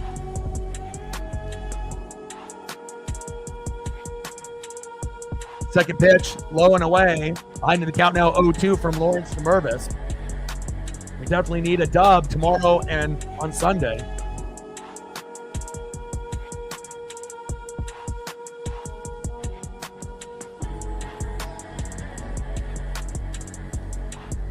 Yeah. But again, Calvin, if Milroe ends up being like AR, where they're just big and physical, but they can't really throw and they're not accurate, it's kind of a wasted pick, And then especially if your offensive line isn't very good, that could be a nightmare. 1 ball and 2 strikes from Lawrence to Mervis. I mean, I saw him at Oregon, and he wasn't good enough to make it here, and then he ended up transferring and whatnot. And then he went to like Texas Tech, and then he went to like Louisville. He's been playing a long fucking time, but I wouldn't want him on my fucking team. Seems like the Panthers and the Saints are going to be at the bottom, and it'll be the Falcons and Bucks competing for the NFC South crown. We're Kings, and the Falcons are, they still got a ways to go, but they might have leapfrogged you guys. Still got to wait for, the season to, play, and it'll still be a heated rivalry between the Falcons and Saints, but looks like you guys are kind of going downwards and Falcons are going upwards, and the Bucks are at the top, so. All right, let's go to the bottom of the sixth inning. We're getting absolutely smacked, 6-1 Marlins.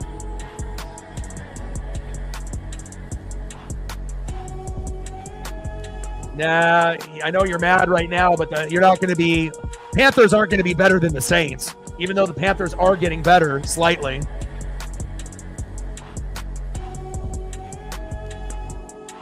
Next up, third baseman, 0 for 1, Ben Williamson.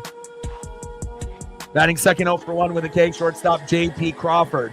And batting third, 0 for 2, Julio Rodriguez.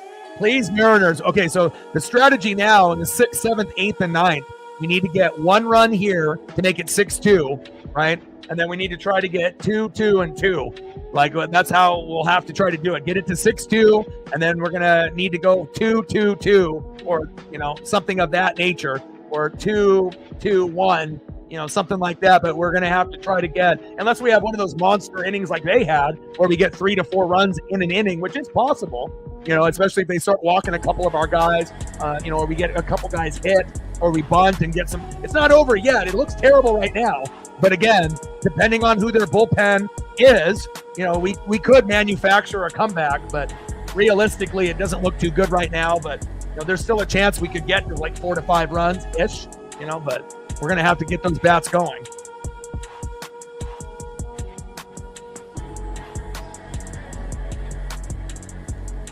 Yeah. Palmer, Rattler, Taysom Hill, not looking too good there. And now Shuck. The hell are the Saints doing? First pitch, strike looking to Big Ben Williamson. 0-1 count.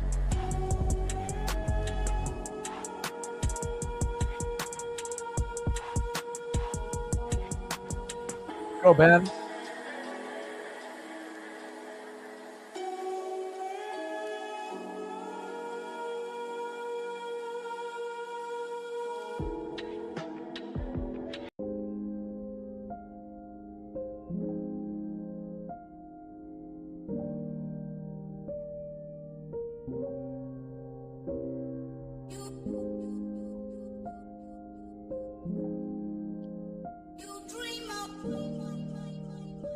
In play on the 0-2 pitch.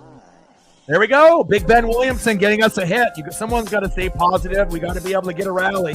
Possibly if we can get one run this inning, this could help. Stop the bleeding. We don't need to ask for the world. Just a little bit from the sports gods. And maybe we can get it to 6-2 or 6-3, by the 7th. In this inning and the next. Next up is J.P. Crawford. Come on, Benny. First pitch is outside, strike looking. 0-1 count. 0-1 pitch. Pitch is way outside with that cutter. 1 ball and 1 strike from Quantrill to J.P. Crawford. And once Cal Quantrill goes out, we should be able to rally.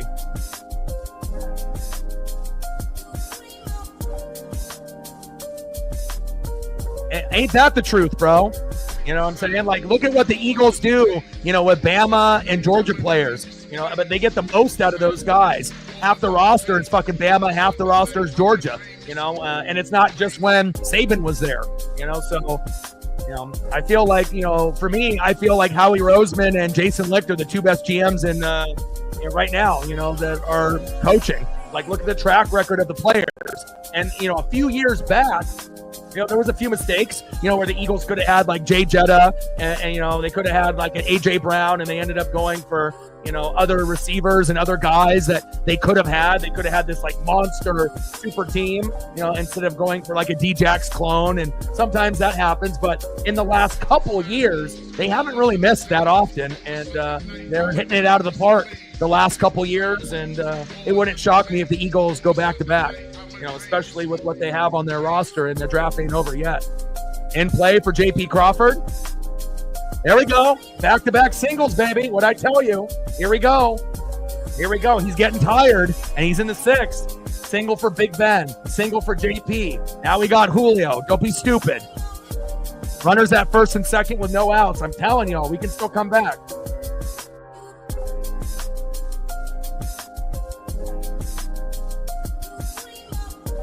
Come on, Julio. You need to cut into this lead. Get it to 6-2, then 6-3.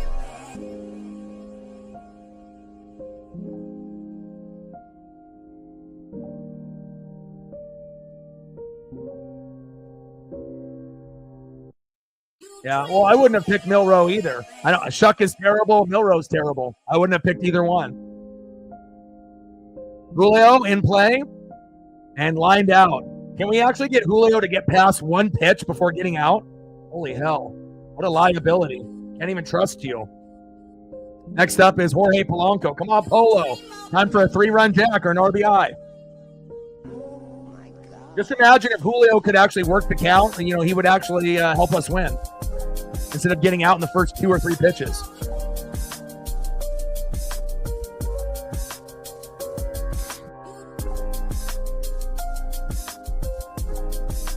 In play. Yes, baby. What'd I say? Polo, 3-run jack. Woo, woo, woo, woo, woo, woo. Right hands up, baby. Never lose doubt in the Mariners. If I tell you they're coming back, they're fucking coming back. Boom, boom, boom. There we go, baby. What'd I say? What'd I say, baby? 3-run jack. Boom. 30 seconds later, he delivers. 6-4 Marlins. Let's go. Let's go. Let's go. Yes, sir. Polo, baby. You have to understand in baseball, when shit looks, like it's over, right? It's never over till it's fucking over, okay? And again, if there's other Mariner, individuals out there, they already turned the game off. They went to the store, started fucking punching the air. You got to be able to be patient and understand, starting pitching will get tired, in the 5th or the 6th inning. And then when the bullpen comes in, again, you just got to be able to wait for that monster inning, or at least, try to be able to, just chip away. There we go, baby. And you know what? Based off that Uncle Mo, we can come back and win. Let's go, Big Dumper. We're waiting for you as well. 1 ball and 1 strike to Cal Raleigh with the torpedo bat. Let's go. We're in it, baby. It ain't over till it's over, baby. Telling y'all. And all the Mariner fans that are watching that start to lose hope, I'll bring you guys back. I'll let you know what's going to happen, and hopefully the sports gods are listening. And we don't even need to typically get that greedy. 3 balls and 1 strike from Quantrill to Cal Raleigh. I would have been okay if we got it to 6-2, and then 2 runs, 1 run. But you can sometimes get all of it, in a single inning or a good chunk of it. And thank God for Jorge Palanco. 3-1 pitch fouled off. Now its count is full. 3 balls and 2 strikes from Quantrill, the Big Dumper.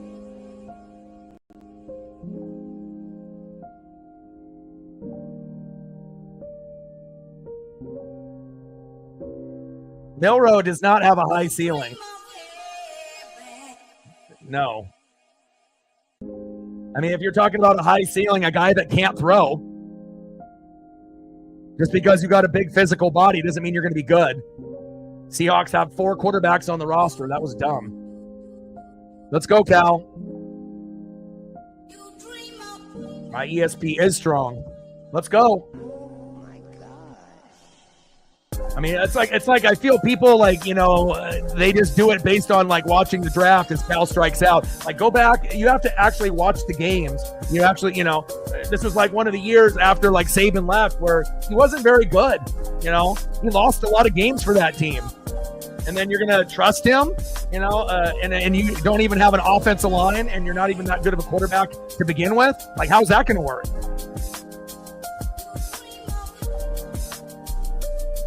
One ball and 1 strike to Luke Raley.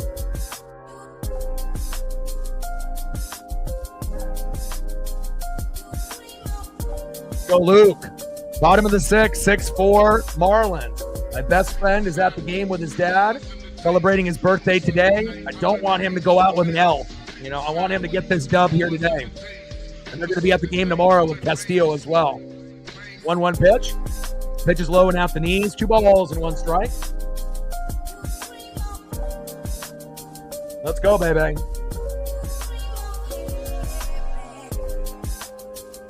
Strike swinging. 2 balls and 2 strikes from Quantrill to Rayleigh. Let's go. This could be a game where we come back and win like 8-7, or 7-6. You can never lose faith, even when things go bad.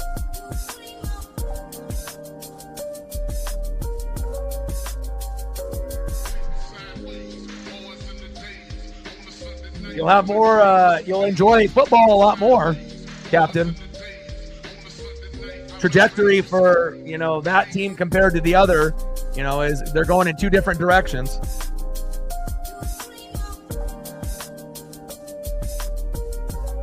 Or you can just root for Husky players in the NFL. Count is full from Quantrill to Luke Rayleigh. Thank God we were able to beat him up, but I'll be watching a lot of Raiders and focusing on the Falcons for Michael Penix Jr. and obviously seeing what Pete Carroll and Chip Kelly are doing there for the Raiders with Gino and Ashton Genty and everything in play. And Luke Rayleigh with a single, baby. Let's go. Let's go, baby. That's what I'm talking about. And again, when everyone started to lose faith, even probably my best friend and his dad, keep the faith. Next up, Rowdy Tellez. Runner at first, 6-4 Marlins. Big 3-run jack that we needed. Being down 6-1, now we actually feel we have a chance in the game. And guess what? We do. We got 2 home runs in this game, and we might get 1 or 2 more before the game is up. I love watching Husky and Duck players. I'll go out of my way to do that. But again, sometimes it's not just who the players that are drafted. You have to look to see who your ownership is, who your GM is, who your head coach is. Do you have good coordinators? Do you have good line coaches? And again, if you have good stuff at the top, that's going to be better than having great players with terrible management. You'll never get the most out of your guys if you got shitty guys at the top making bad decisions, bad evaluators. Let's go, baby.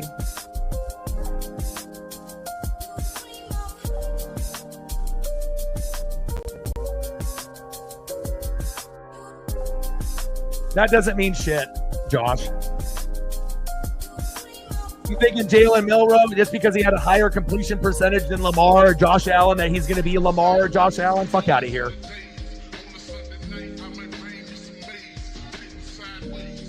And then down goes Cal Quantrill.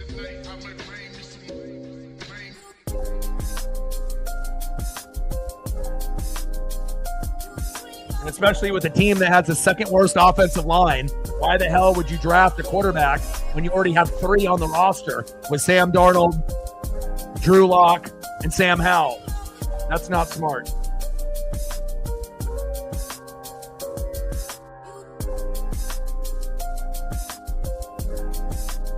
Nat Man in the building, what's good?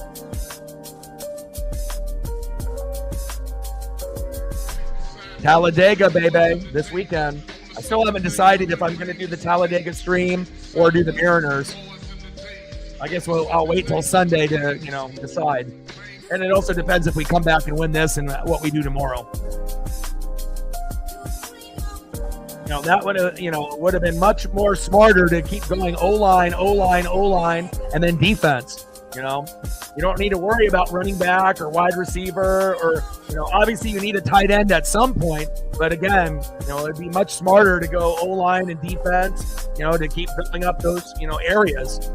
A tight end at this point is just an extra luxury. You need one, but again, if your offensive line can't block, you're never going to get him the ball. And he's just going to turn into a blocking tight end rather than a receiving tight end. And really the Seahawks, are going to need a guy like, Sarah got, like Tyler Warren. That's the type of fucking tight end that you would need, or a Brock Bowers or a Sam Laporta,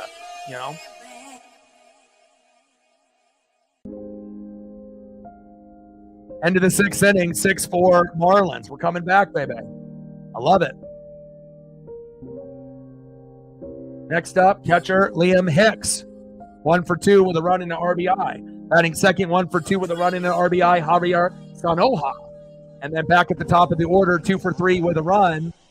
Shortstop, 2 RBIs, Xavier Edwards.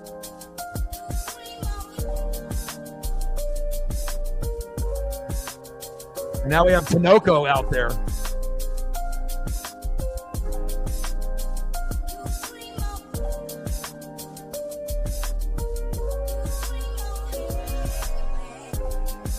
Okay, Tinoco, I see you. What about the Mariners? What are we doing? We're not still having Lawrence out there, are we?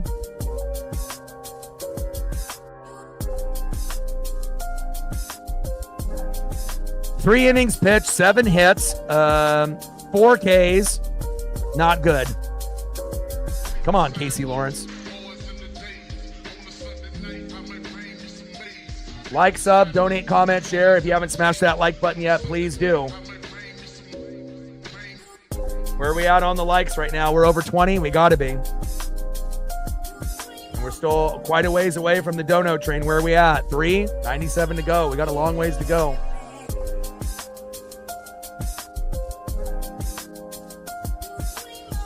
We're at 21. 9 more likes to get to 30. If you're in the room and haven't smashed that like button yet, please do. Now we're at 23. Thank you so much. 7 more to go to get to 30.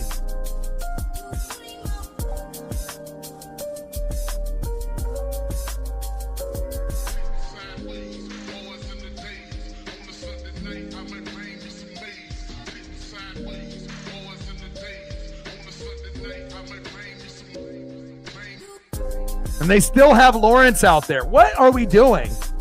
I'm really wondering. I mean, I get it. You want to be able to, rest some of your bullpen, but this is ridiculous.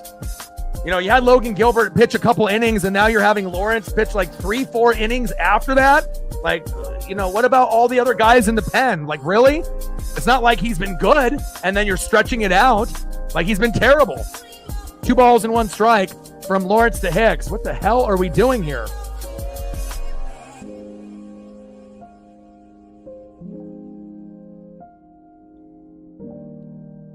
Yeah, well, Howell's not good. Locke's not good. Milrose not good. And let's be honest, Sam Darnold with an offensive line that doesn't exist, he won't be good either. So, I mean, just go and watch the Jets and some of the other teams that he was on other than Minnesota. Minnesota had a great D, and their line was better than, obviously, what they have here. And it's not like DK Lockett, are there also to help him out. So 2 balls and 2 strikes from Lawrence to Hicks.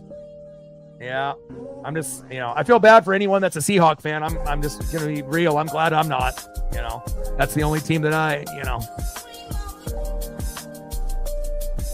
mean, I'll root for the Mariners and the Kraken, but I never had a connection with that front office or their defensive players, and rough. It's going to be rough for a few years. Hicks grounded out to first. 1 away. Next up, 1 for 2 with a run into RBI, second baseman Javier Sanoja. Why is Casey Lawrence still in the fucking game? Especially with that big 3-run jack by Polo. Like, are we really trying to, purposely lose? Come on. Strike looking to Sanoja inside. 0-1 count.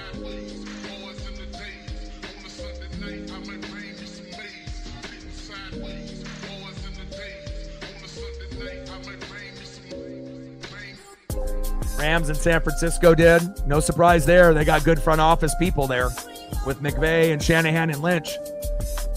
2 balls and 1 strike from Lawrence to Sanoja. Could you imagine if the Hawks actually had the Rams personnel? Like how much better the team would be? They wouldn't be making mistakes year in and year out. Throw to first. Got him.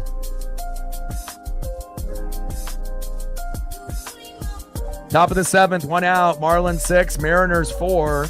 2-1 count from Lawrence to Sanoja.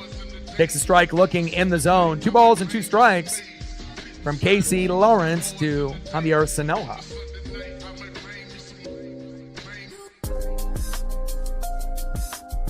Intelligence matters. There's a lot of people, that think they know sports, but unless you're looking at the algorithm and the metrics in play to know how flight out to center, but again, for me, I would rather have the most intelligent people at the top, and then they'll take care of the players instead of having superstar players in certain positions, quarterback, running back, wide receiver, tight end, and having dumbasses at the top that don't know what they're doing. It's just not going to work out. It's always better to have the intelligence, a good evaluators. Next up, with 2 outs in the top of the 7th, 2 for 3, Xavier Edwards.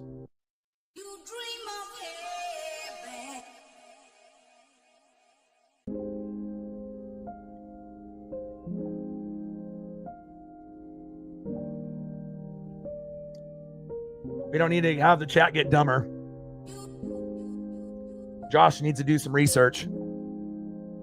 Let's go to the bottom of the 7th, 6-4 Marlins. Let's see who's up next here for the Mariners. I speak the truth. I didn't get to this number where I'm at if I didn't. 1 for 2 with a run and an RBI, second baseman Dylan Moore. Batting second, 0 for 2, left fielder today, Miles Mastrobuoni. And batting third, 1 for 2 with a run, third baseman Ben Williamson. Let's go Mariners. Now right here, we're in the 7th inning. Now we just got to shoot for 1 run. Try to get to 1 run here, make it 6-5. Try to get 1 run, obviously, in the 8th to make it 6-6, and then 1 run in the 9th. You know, we don't got to be super greedy. If we get more than 1, great, but just trying to chip away. And if we're lucky enough to get another 2-run or 3-run jack, so be it. You know, but just a little bit here, a little bit there. You know, a couple hits, and if we can't manufacture back-to-back-to-back hits, then we got to try to get another home run.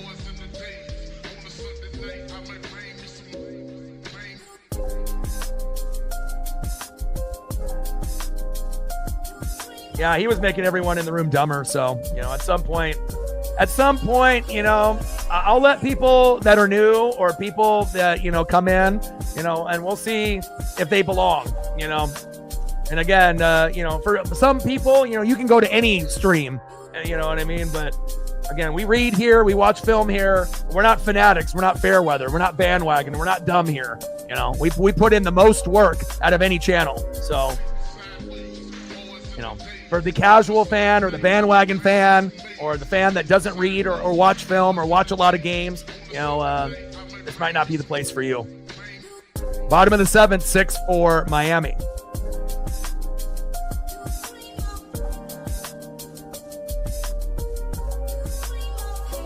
I mean, it's a tough lesson to learn because he thought for sure, okay, they fucking, you know, passed on me in the first round. I'm going to be the first pick in the second round. And then no one picks you. And you start seeing these quarterbacks that are probably not as skilled as you, but they have a better attitude than you. And attitude is everything. You know, you have to be coachable. You know, you just can't be, you know, oh, my dad's Dion. Look at my jewelry. You know, I'm going to be the best, you know. And again, he didn't really do that well. I mean, if you actually take out all the throws and all the big plays to Travis Hunter and you take that away, like if you really look at his stats, other than those plays, not very good, you know. And again, yeah, Dion's your dad, you know, and he hyped you up saying you were going to be a top 5 pick in the first round. Didn't happen, you know, and sometimes it's better to be a hard worker and be humble and to be coachable instead of, you know, trying to be like the biggest thing in the draft. It's not you, you know, and again, if that wasn't true, then he would have gotten picked in the first round or the second round at least, or at least in the third round, right? But again, you're seeing guys like Shuck and Milroe and these guys, like Dylan Gabriel, they may not be, you know, talent-wise better, you know, but they have better attitudes. Rowdy Tellez with a double to center. We love that. Let's go, Rowdy. I love that, baby. Nice job. And that's exactly what we needed. We're going to get this to 6-5. Maybe we tie it up in this inning, especially with their pen in and with Tinoco. We can rough him up. Next up is Demo Dylan Moore.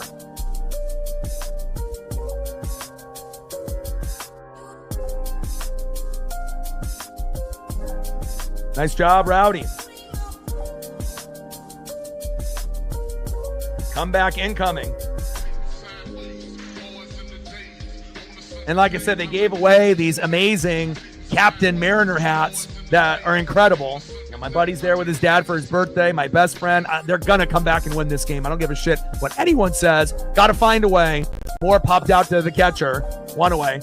I mean, even if it ends up being a 1-run win, you know, ends up being 7-6 or 8-7, they got to find a way. And then that could catapult them tomorrow with Luis Castillo, La Piedra on the mound. We'll be streaming that game. And then I believe on Sunday in the rubber match, it'll be Bryce Miller. So, and then we also have Talladega on Sunday as well. So,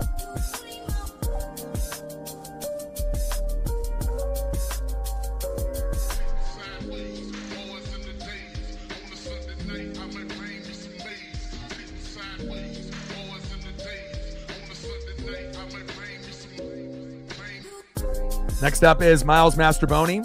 First pitch is low and away. 0-1 count in play.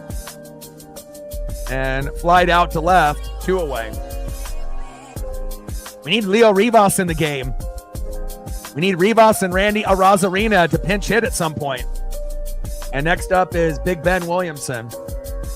I mean, hell, even Mitch Garver, has been, pretty clutch, as of late. Maybe even, getting a guy like that in. I can't believe I'm saying that, but, again, at some point, if Randy has the day off, he has the day off. But I would love to be able to get, an at-bat for Randy, an at-bat for Leo, an at-bat for, fucking A, maybe even Mitch Garver, you never know what guy might end up being the unsung hero. And, it's crazy to think that those three guys are probably more reliable than Julio. Julio's a name, but he's not very reliable. Takes a strike looking on back-to-back pitches, a sinker and a slider in the zone. Come on, Williamson. And Williamson's got a pretty good eye. He's been great for us. But again, struggling here and out. Shit! Hopefully his last at-bat, maybe in the ninth, maybe he'll be the one that really matters. All right, we're only down by 2. We didn't get anything that inning, but we did get the 3-run jack in the previous, so we have to be happy about that. So now we have to get 1 in the 8th and 1 in the 9th, and then go into extra innings and try to win 7-6, which is doable. We can do that. I'm not sure if we're going to have anybody pinch hit, but it ain't over till it's over. Next up, 1 for 3 with a run, 2 RBIs, and 2K center fielder Jesus Sanchez. Batting second, 0 for 3 with 2 Ks, left fielder Eric Wagaman. And batting third in the 4-hole, 1 for 3, DHing Agustin Ramirez. Let's go Mariners. Come on, baby.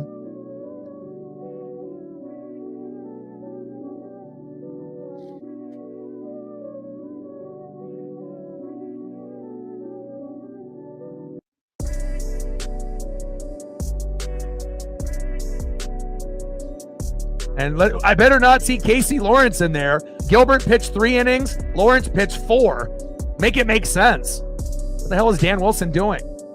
Is he going to have Casey Lawrence pitch the rest of the game? This isn't the 80s or 90s where you had like one pitcher pitch the whole game like Nolan Ryan. What the hell are we doing here? I would too. I would rather have Gabriel or Ewers, even though Sanders' talent level might be better than a lot of these quarterbacks besides maybe Cam Ward, he might actually be, somewhat, has some athletic ability and whatnot. But again, if your attitude stinks, and you want to make it about yourself and be a me player instead of a team player,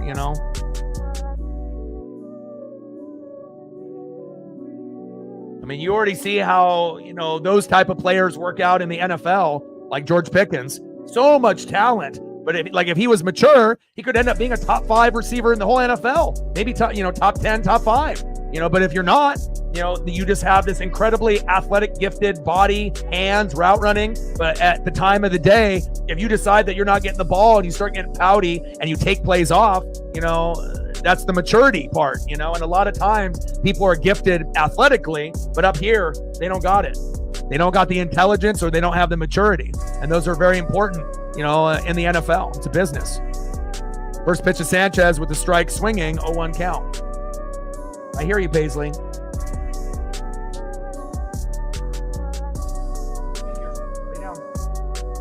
Like, sub, donate, comment, share. If you haven't smashed that like button yet, please do. And we're at 3, 97 to go. Pitches outside, 1 ball and 1 strike from Lawrence to Sanchez. Why is Lawrence still in the game? I am so confused right now. Logan Gilbert pitched 3 innings, and you're going to have Lawrence pitch 5 after? Like, what about the rest of the pen? Like, what are we doing? It's the Marlins. 1 away. Next up is Wagaman. Eric, 0 for 3 with 2 Ks. I've never seen this type of strategy, not only from Dan Wilson, but from Scott Service. This is very odd. Go Mariners, but I'm confused.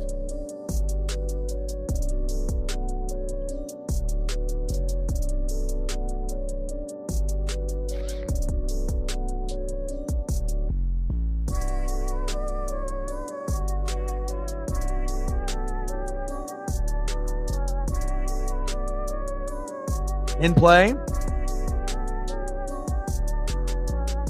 And Wagaman with a double to left.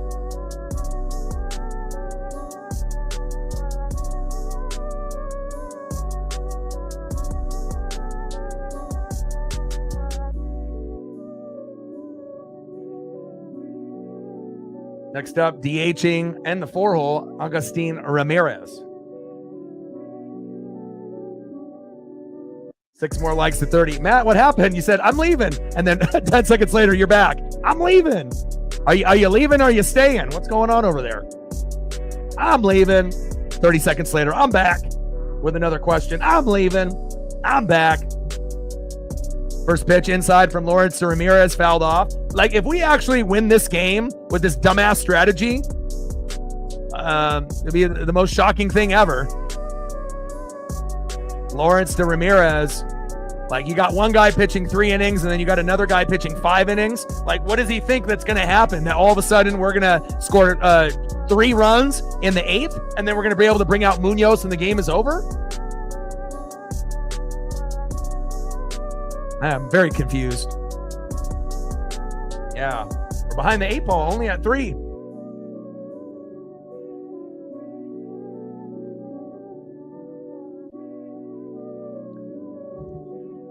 And that's in play. Back. See ya. Now the game is over because Dan Wilson's a fucking moron. Why have a guy pitch 5 innings straight and not bring in a couple other guys? The dumbest strategy of all time. Now you're really putting the pressure on the Mariners to catch up. Now, instead of only needing a run or 2, now we're going to need 4. We need 2 this inning and then 2 the next inning, or all 4 in the 8th or the 9th. Dan Wilson, what are you doing? And there goes a big blast. Unbelievable. I'm lost for words. 2-run blast by Ramirez. Like, is everyone injured? Like, they're acting like we have no one else that's available. We've only played 2 guys.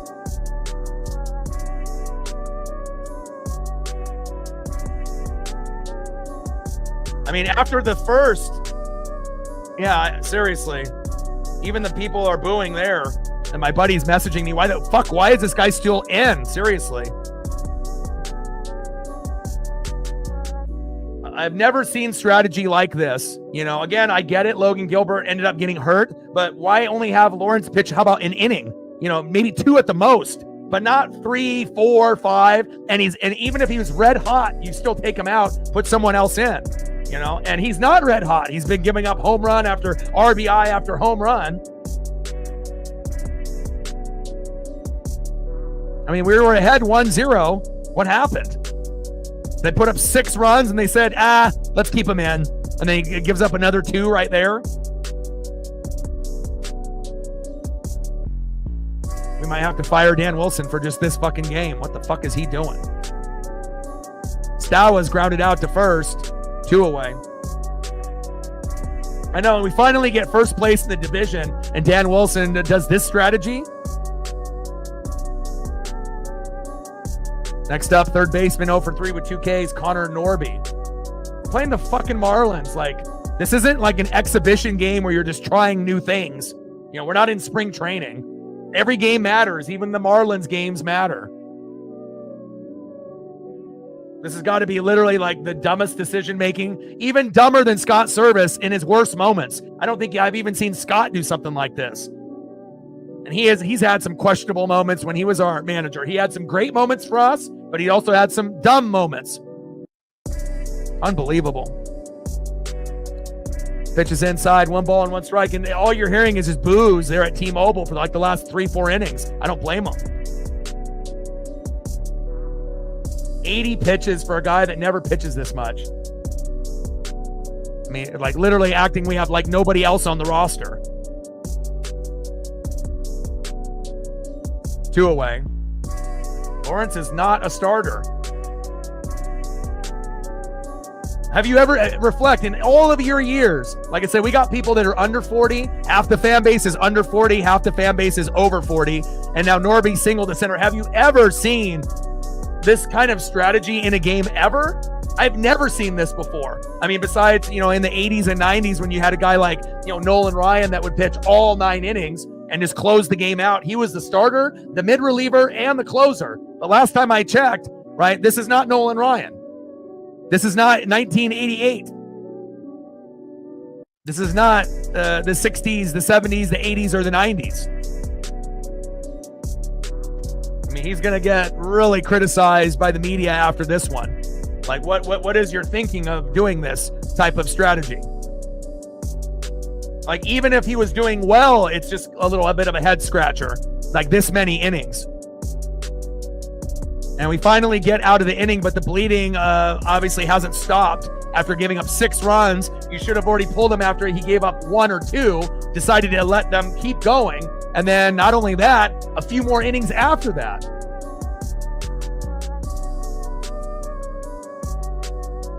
Yeah, I wonder. Maybe they did catch COVID or something. Next up is J.P. Crawford. But now, instead of actually feeling that we can come back, now we have to get 4 runs this inning or 2 and 2.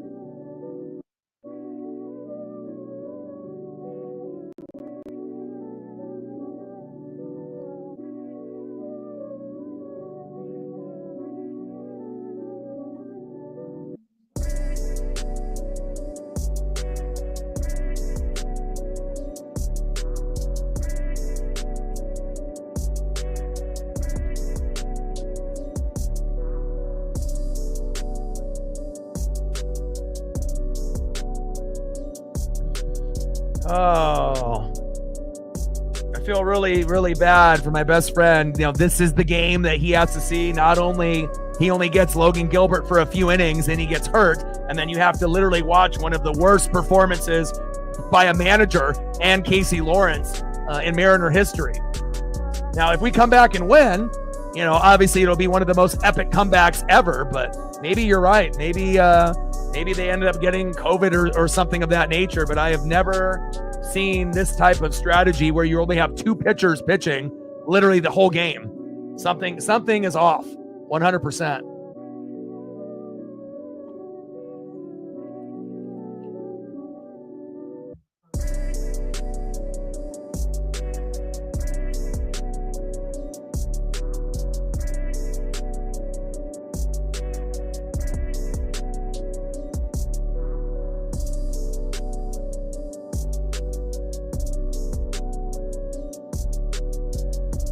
Six more likes to be able to get to 30. If you haven't smashed that like button yet, please do.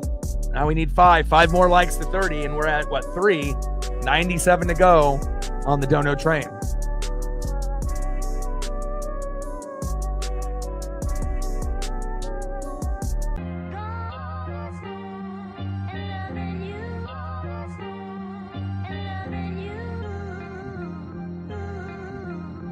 Next up is shortstop J.P. Crawford. Batting second, center fielder Julio Rodriguez, and batting third, unless they have someone pinch hit for him, Jorge Palanco.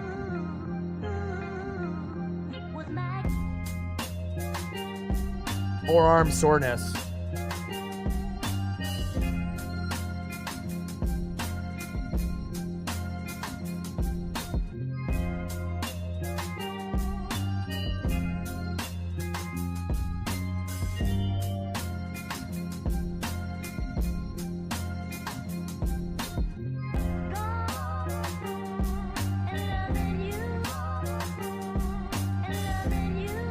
Two balls and 2 strikes to J.P. Crawford. Come on, J.P.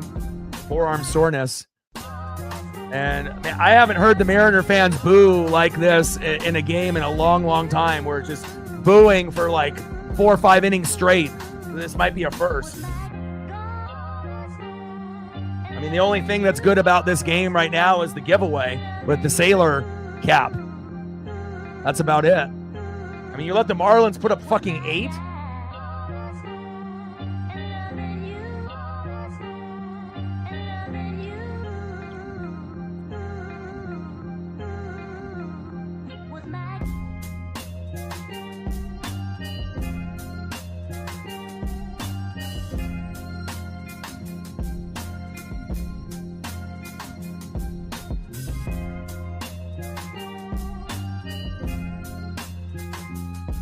Down goes JP. Next up is Julio Rodriguez. Takes a strike looking, 0-1 count. Swings that garbage on the 0-1 count. Behind the count, 0-2. 0-2 pitch. Way outside with the sweeper. Still count remains 0-2. And again, I've never heard a crowd from Seattle boo for 5 innings straight, but that's what you're getting. Obviously with JP with that little dribbler for out number 1. Julio about to be out here in a second as well.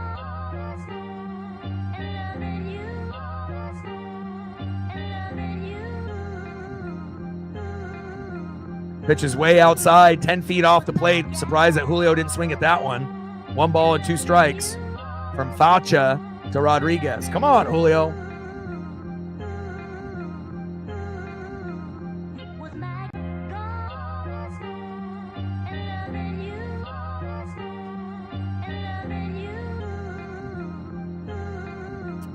Bottom of the 8th, 8-4 Marlins. Pitch is outside. 2 balls and 2 strikes from Foucher to Rodriguez.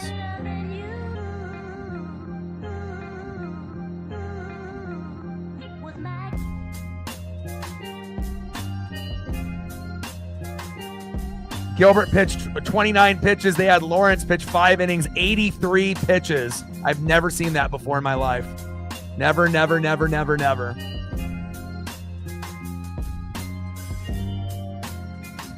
Sweeper outside. Count now is full. 3 balls and 2 strikes to Foucher to Rodriguez. Could we get a walk here? Is it possible?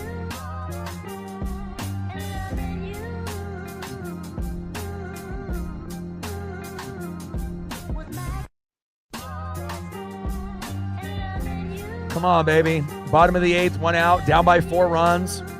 Would have been much better if we were just down by 2 runs. Get 1 run here and 1 run in the 9th. We actually could come back. But to ask for 4 runs is too much. And we get a walk. There we go. At least Julio doesn't swing. Julio can do a positive by actually not swinging. Next up is Jorge Palanco, 1 for 3. With that nice 3-run jack. Can he do it again? And get this game to 8-6. If he gets it to 8-6, we're going to have a chance in the 9th. That's, but I don't know if that will happen. That's asking a hell of a lot for 2 home runs in 1 game. First pitch is inside. 1-0 count from Foucher to Polo. Come on, baby. Let's go Mariners. Let's go, baby.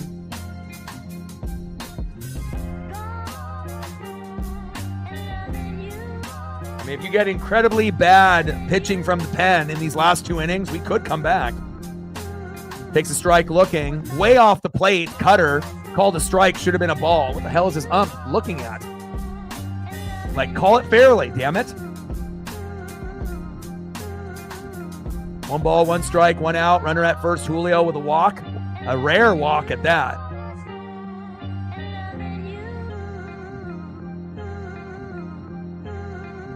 Paisley's in here. She can't bear to look.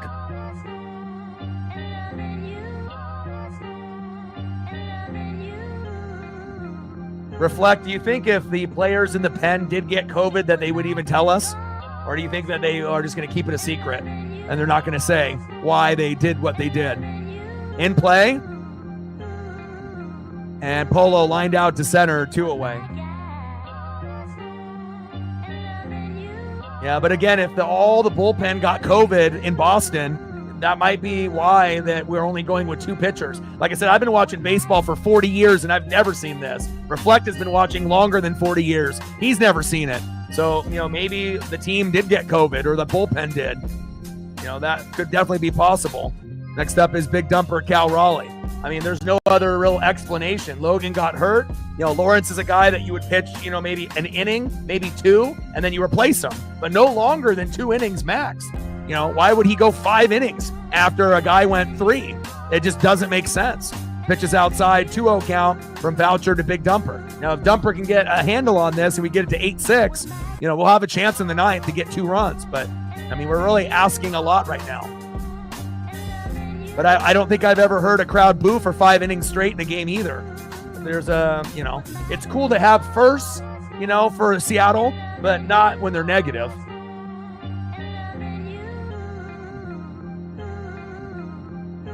Yeah, I'm not sure if you know, Anna, but that was the first series win in Boston in 11 years. That was the first time that we actually won a series. In play by Cal. There we go, baby.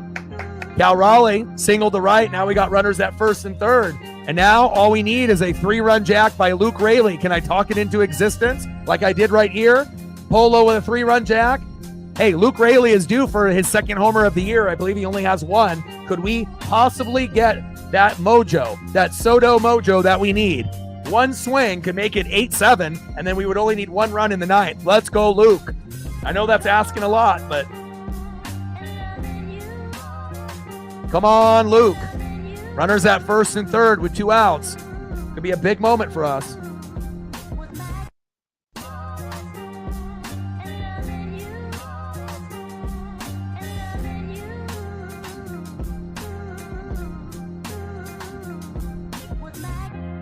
First pitch, strike swinging inside, 0-1 count. Come on, Luke. We need a miracle.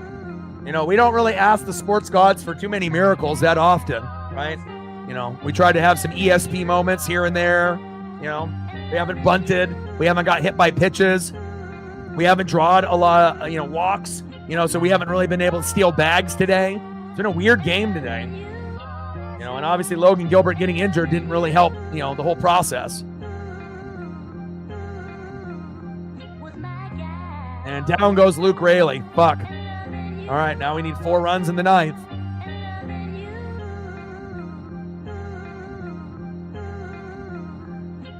All right, next up, catcher, 1 for 3 with a run and an RBI, Liam Hicks. And they're bringing in Lopez to pinch hit for Javier Sanoja. And then at the top of the order, 2 for 4 with a run and 2 RBIs, Xavier Edwards.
And now Bizzardo is finally coming in.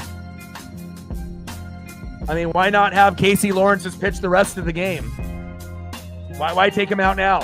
You might as well just have him pitch the whole game. My goodness.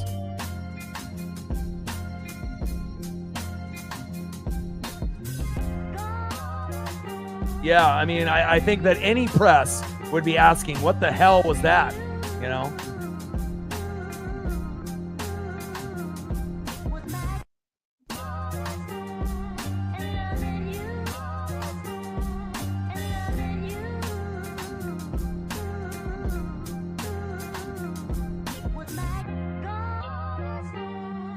Yeah.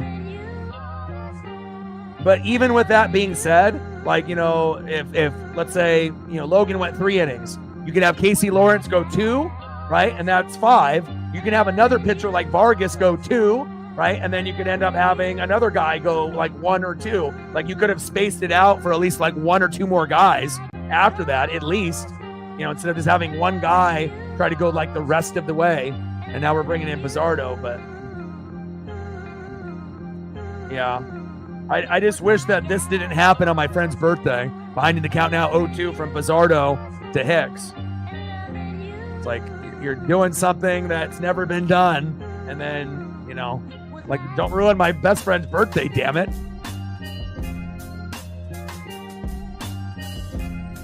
I mean, it definitely will be a game that him and his dad and a lot of us Mariner fans are never going to forget.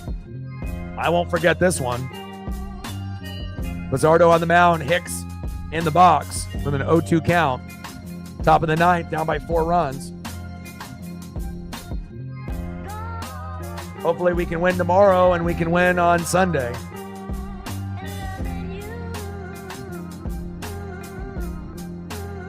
Let's go M's. Trident's up forever, no matter what happens.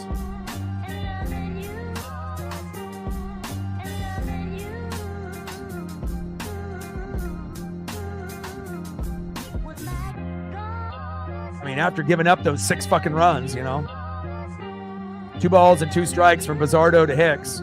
Back-to-back sliders, low and away. 1 at the knees and 1 at the knees and away.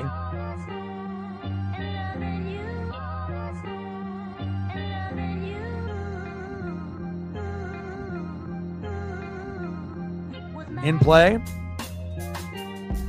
And popped out to third, 1 away. Next up, pinch hitting for Javier Sonoja, Otto Lopez.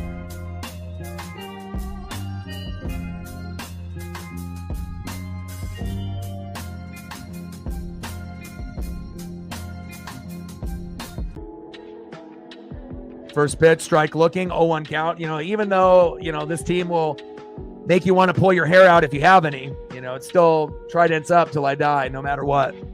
Just wish that, what happened didn't happen today, but 0-1 pitch, fouled off. Behind you the count now 0-2 from Bizzardo to Lopez. Top of the 9th, 8-4 Marlins. Mariners down by 4. Bizzardo on the mound, Lopez pinch hitting in the box.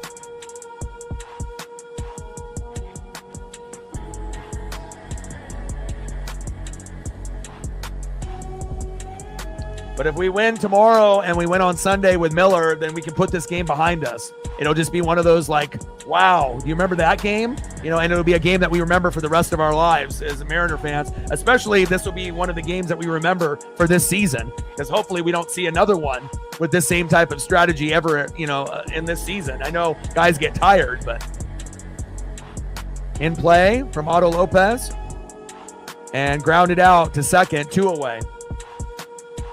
But it's still Trident's up and go Mariners till we die. I don't care what anyone says. Next up, 2 for 4 with a run and 2 RBIs, shortstop Xavier Edwards. You got to be mentally strong to be a fan of this team, and they will, push you to your limit sometimes if you're a fan of teams in Oregon and Washington. Sometimes it's great, and other times, it could be hell, and it can be hard, but you got to take the good and the bad and the ugly, and unfortunately today is the ugly. And and luckily my buddy isn't going home tonight. They got a hotel with him and his dad, and they have, I don't know if they're doing all 3 games. I think they're just doing 2, and they're going to go to the Saturday game and then drive home Sunday morning. So I'd love for him to get at least 1 dub instead of 2 losses. And we have a really good track record when me and him go together. I think that we've won every game that we've seen together. Maybe 1 loss, maybe. But I think we've won every other time, so. 1 ball and 2 strikes to Xavier Edwards.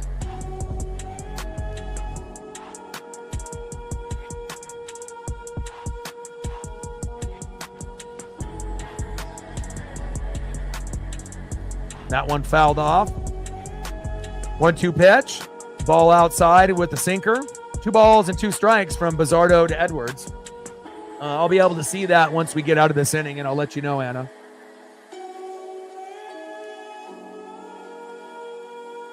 Nine batters, 6 runs killed us. Keeping Casey Lawrence in for 5 innings killed us. 2 pitchers for 8 innings is ridiculous. And there we go. We get out of the inning as Edwards strikes out looking. And let's see who we have up. Next up for the Mariners in our last-ditch effort, 1 for 3 with a K, first baseman Rowdy Tellez. Batting second, who ended up getting a solo dinger to give us the 1-0 lead early in the second. 1 for 3 with an RBI, Dylan Moore. And batting third, 0 for 3, left fielder Miles Mastrobuoni. So it doesn't look like they're going to have Randy Arozarena, Mitch Garver, or Leo Rivas pinch hit. So they might have just, just waved the white flag and just try to win tomorrow and Sunday. With Castillo La Piedra on the mound tomorrow and Bryce Miller on Sunday.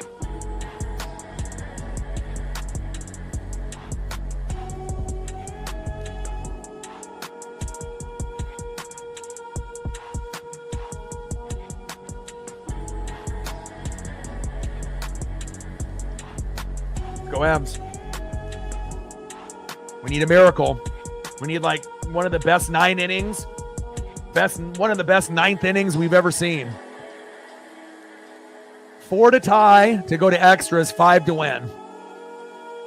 4 runs, 7 to 10 hits, but we have the error. And normally that's enough for us to typically win, but not today.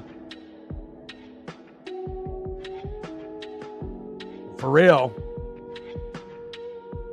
As soon as I saw the new injury report that they pushed out Kirby another 20 days, I had to send you. I was like, oh no. Because like I said, Kirby and Brash were slated to come back on my birthday next Friday, May 2nd. And then they still have Brash slated for that, but he may not be back then. They're not going to rush him. He's coming back from Tommy John. But with Kirby, it's shoulder inflammation. But, he last pitched in spring training. So, and we'll see as we get closer to Kirby's new date back if they push it out again. And if they push it out again, we may not see him until the All-Star break, or like Reflect said, maybe until the end. We might not even have him this year, and they're just being a little hush-hush about it. Like, it would be really shitty if he's got like something really serious and they're just keeping it quiet. But I know they're having him like warm up, so it can't be like Tommy John, because they wouldn't have him warming up and like throwing pitches if it was that bad. So, all right, we need a miracle. Telez, Demo, Masterboni. We need some electricity. Like, sub, donate, comment, share. If you haven't smashed that like button yet, please do.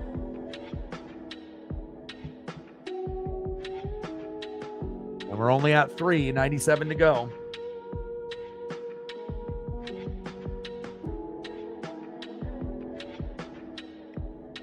First pitch in there for a ball. 1-0 count. Henriquez in the game to Rowdy Telez. Next pitch in the zone for a ball. 2-0 count. Pitch is low and at the knees. 3-0 count. Come on, baby. You know what to do. Let's go. Take the walk. Take the walk, Rowdy. Maybe this is the special inning. I mean, if we can get a couple walks and a couple hit by pitches, just get some guys on base, anything could happen. And there it is, a 4-pitch walk. Can we have a miracle? Runner at first, no outs, good start. Ronnie Henriquez, he's got an ERA of 1.50, but he didn't look like it there. 14 Ks to 8 walks, that's number 9. Let's go, Demo. Make him pay. Appreciate you, Reflect. $10 holla, every dollar counts. Stacks, racks, with some jack. Bang, bang. We need a miracle. First pitch is outside, 1-0 count. Here we go. This could be like walk, and then all of a sudden a miracle. I should have probably put this up a little earlier. Bottom of the 9th, 8-4 Marlins. They just walked 4 pitches straight to Rowdy Telez with no outs. And now we got Demo and another walk, hopefully.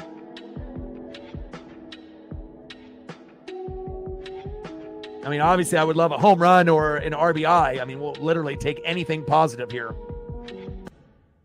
Takes a strike looking right down the pipe from Henriquez to Demo. 1 ball and 1 strike in the bottom of the 9th with no outs. And again, if we can get this to 8-5 or 8-6, then the fans are going to start believing.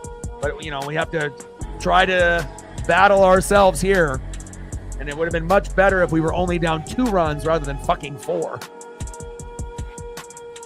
And Telez to second with a pass ball by Hicks. Woo! There we go. Rowdy to second. But then Demo takes a strike swinging. 1 ball and 2 strikes. 1-2 pitch. Sweeper outside. 2 balls and 2 strikes from Henriquez to Demo. Come on, Demo. Appreciate you, Reflect. Come on, Demo.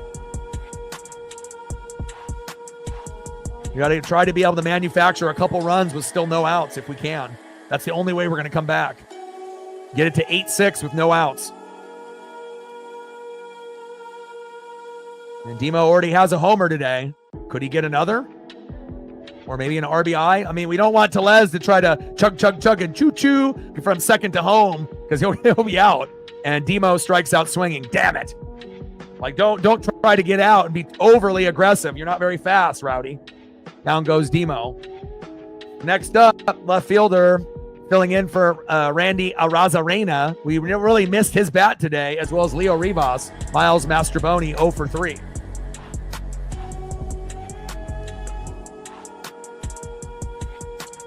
Takes a strike looking outside. 0-1 count. I assume Sarah Shedeur Sanders did not get picked. What about Quinn Ewers? Did he get drafted yet or no?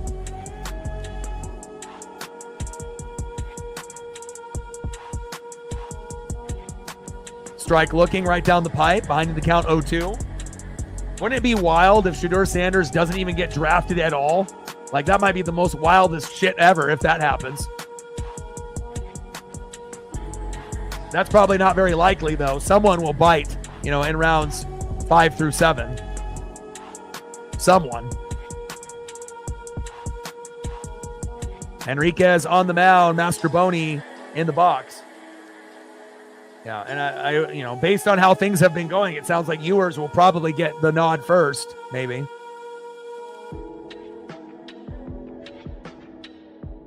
Pitch is low and inside at the knees. 1 ball and 2 strikes from Henriquez to Mastroboni. We got Rowdy Tellez at second with 1 out. We just need to find a way to get to 8-6, and then we can start believing.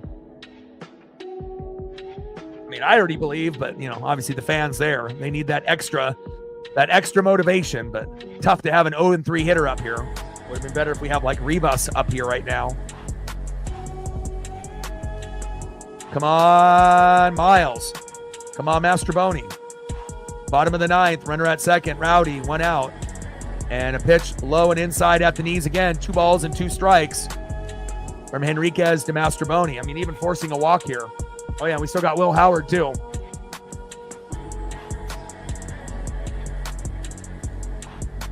I don't think anybody thought that he would be drafted in the first 3, but again, these GMs and owners, they do their research, but some are stupid. And, it's a tall tale sign. Attitude means something rather than talent alone. Or your dad is Deion Sanders. That one fouled off, low and at the knees, 2 balls and 2 strikes from Henriquez to Mastroboni. But again, like I mentioned at the early part of the broadcast, kind of reminds me of like the Johnny Manziel, Mike Evans thing, where people thought Johnny made Mike, but no, Mike made Johnny. Johnny was even better than Shedeur in college. But if you take off all the big touchdowns and catches to Travis Hunter, Shedeur's numbers is not very good. He did have some amazing games and some amazing throws, but, a lot of them went to Travis Hunter. Either on bubble screens, jet sweeps, reverses, deep throws downfield.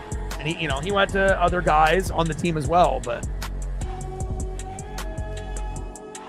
attitude is everything. Being coachable is something. It's not about the bling that you wear.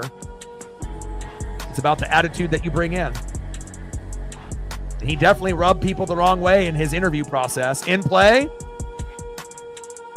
And grounded out to first. Tellez to third. 2 away. We're down to our last out. All right, Ben Williamson. He needs to be our hero here. 1 for 3. We need a 2-run bomb right here to get it to 8-6 to give us a little hope. Let's go, Big Ben. And it's in play, and he grounded out to the pitcher. And that is it. Wow. Very unlikely at-bat there for Ben Williamson, and that's the final. Final score, Marlins 8, Mariners 4. I feel bad for my best friend Justin and his dad to see this, kind of performance. At least they got a really cool Sailors cap, that I'm a little jealous of. I would love to have one. Maybe I'll get one on eBay. But, man, we're going to remember this one for a long, long time. But I will be live tomorrow, same time, same place, 6:40 Pacific. I'll be live probably at 6:30, 6:35. And we got Luis Castillo on the mound. And then obviously Sunday, it'll either be Talladega that I do for NASCAR Cup Series, or we'll do the rubber match for Bryce Miller on Sunday. So we'll see what happens in the draft. Reflect anything I can get you photo-wise. This was not the most exciting game. I mean, the Polo homer and the Demo homer were great, but other than that, Casey Lawrence, man, Dan Wilson, what was that? Yeah, he's like, I don't even need to see any photos, but you know what?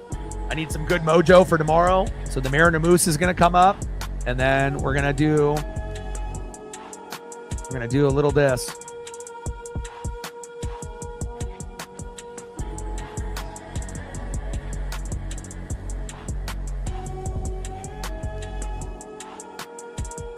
because I need some good mojo going into tomorrow. I appreciate you, Reflect. You the man.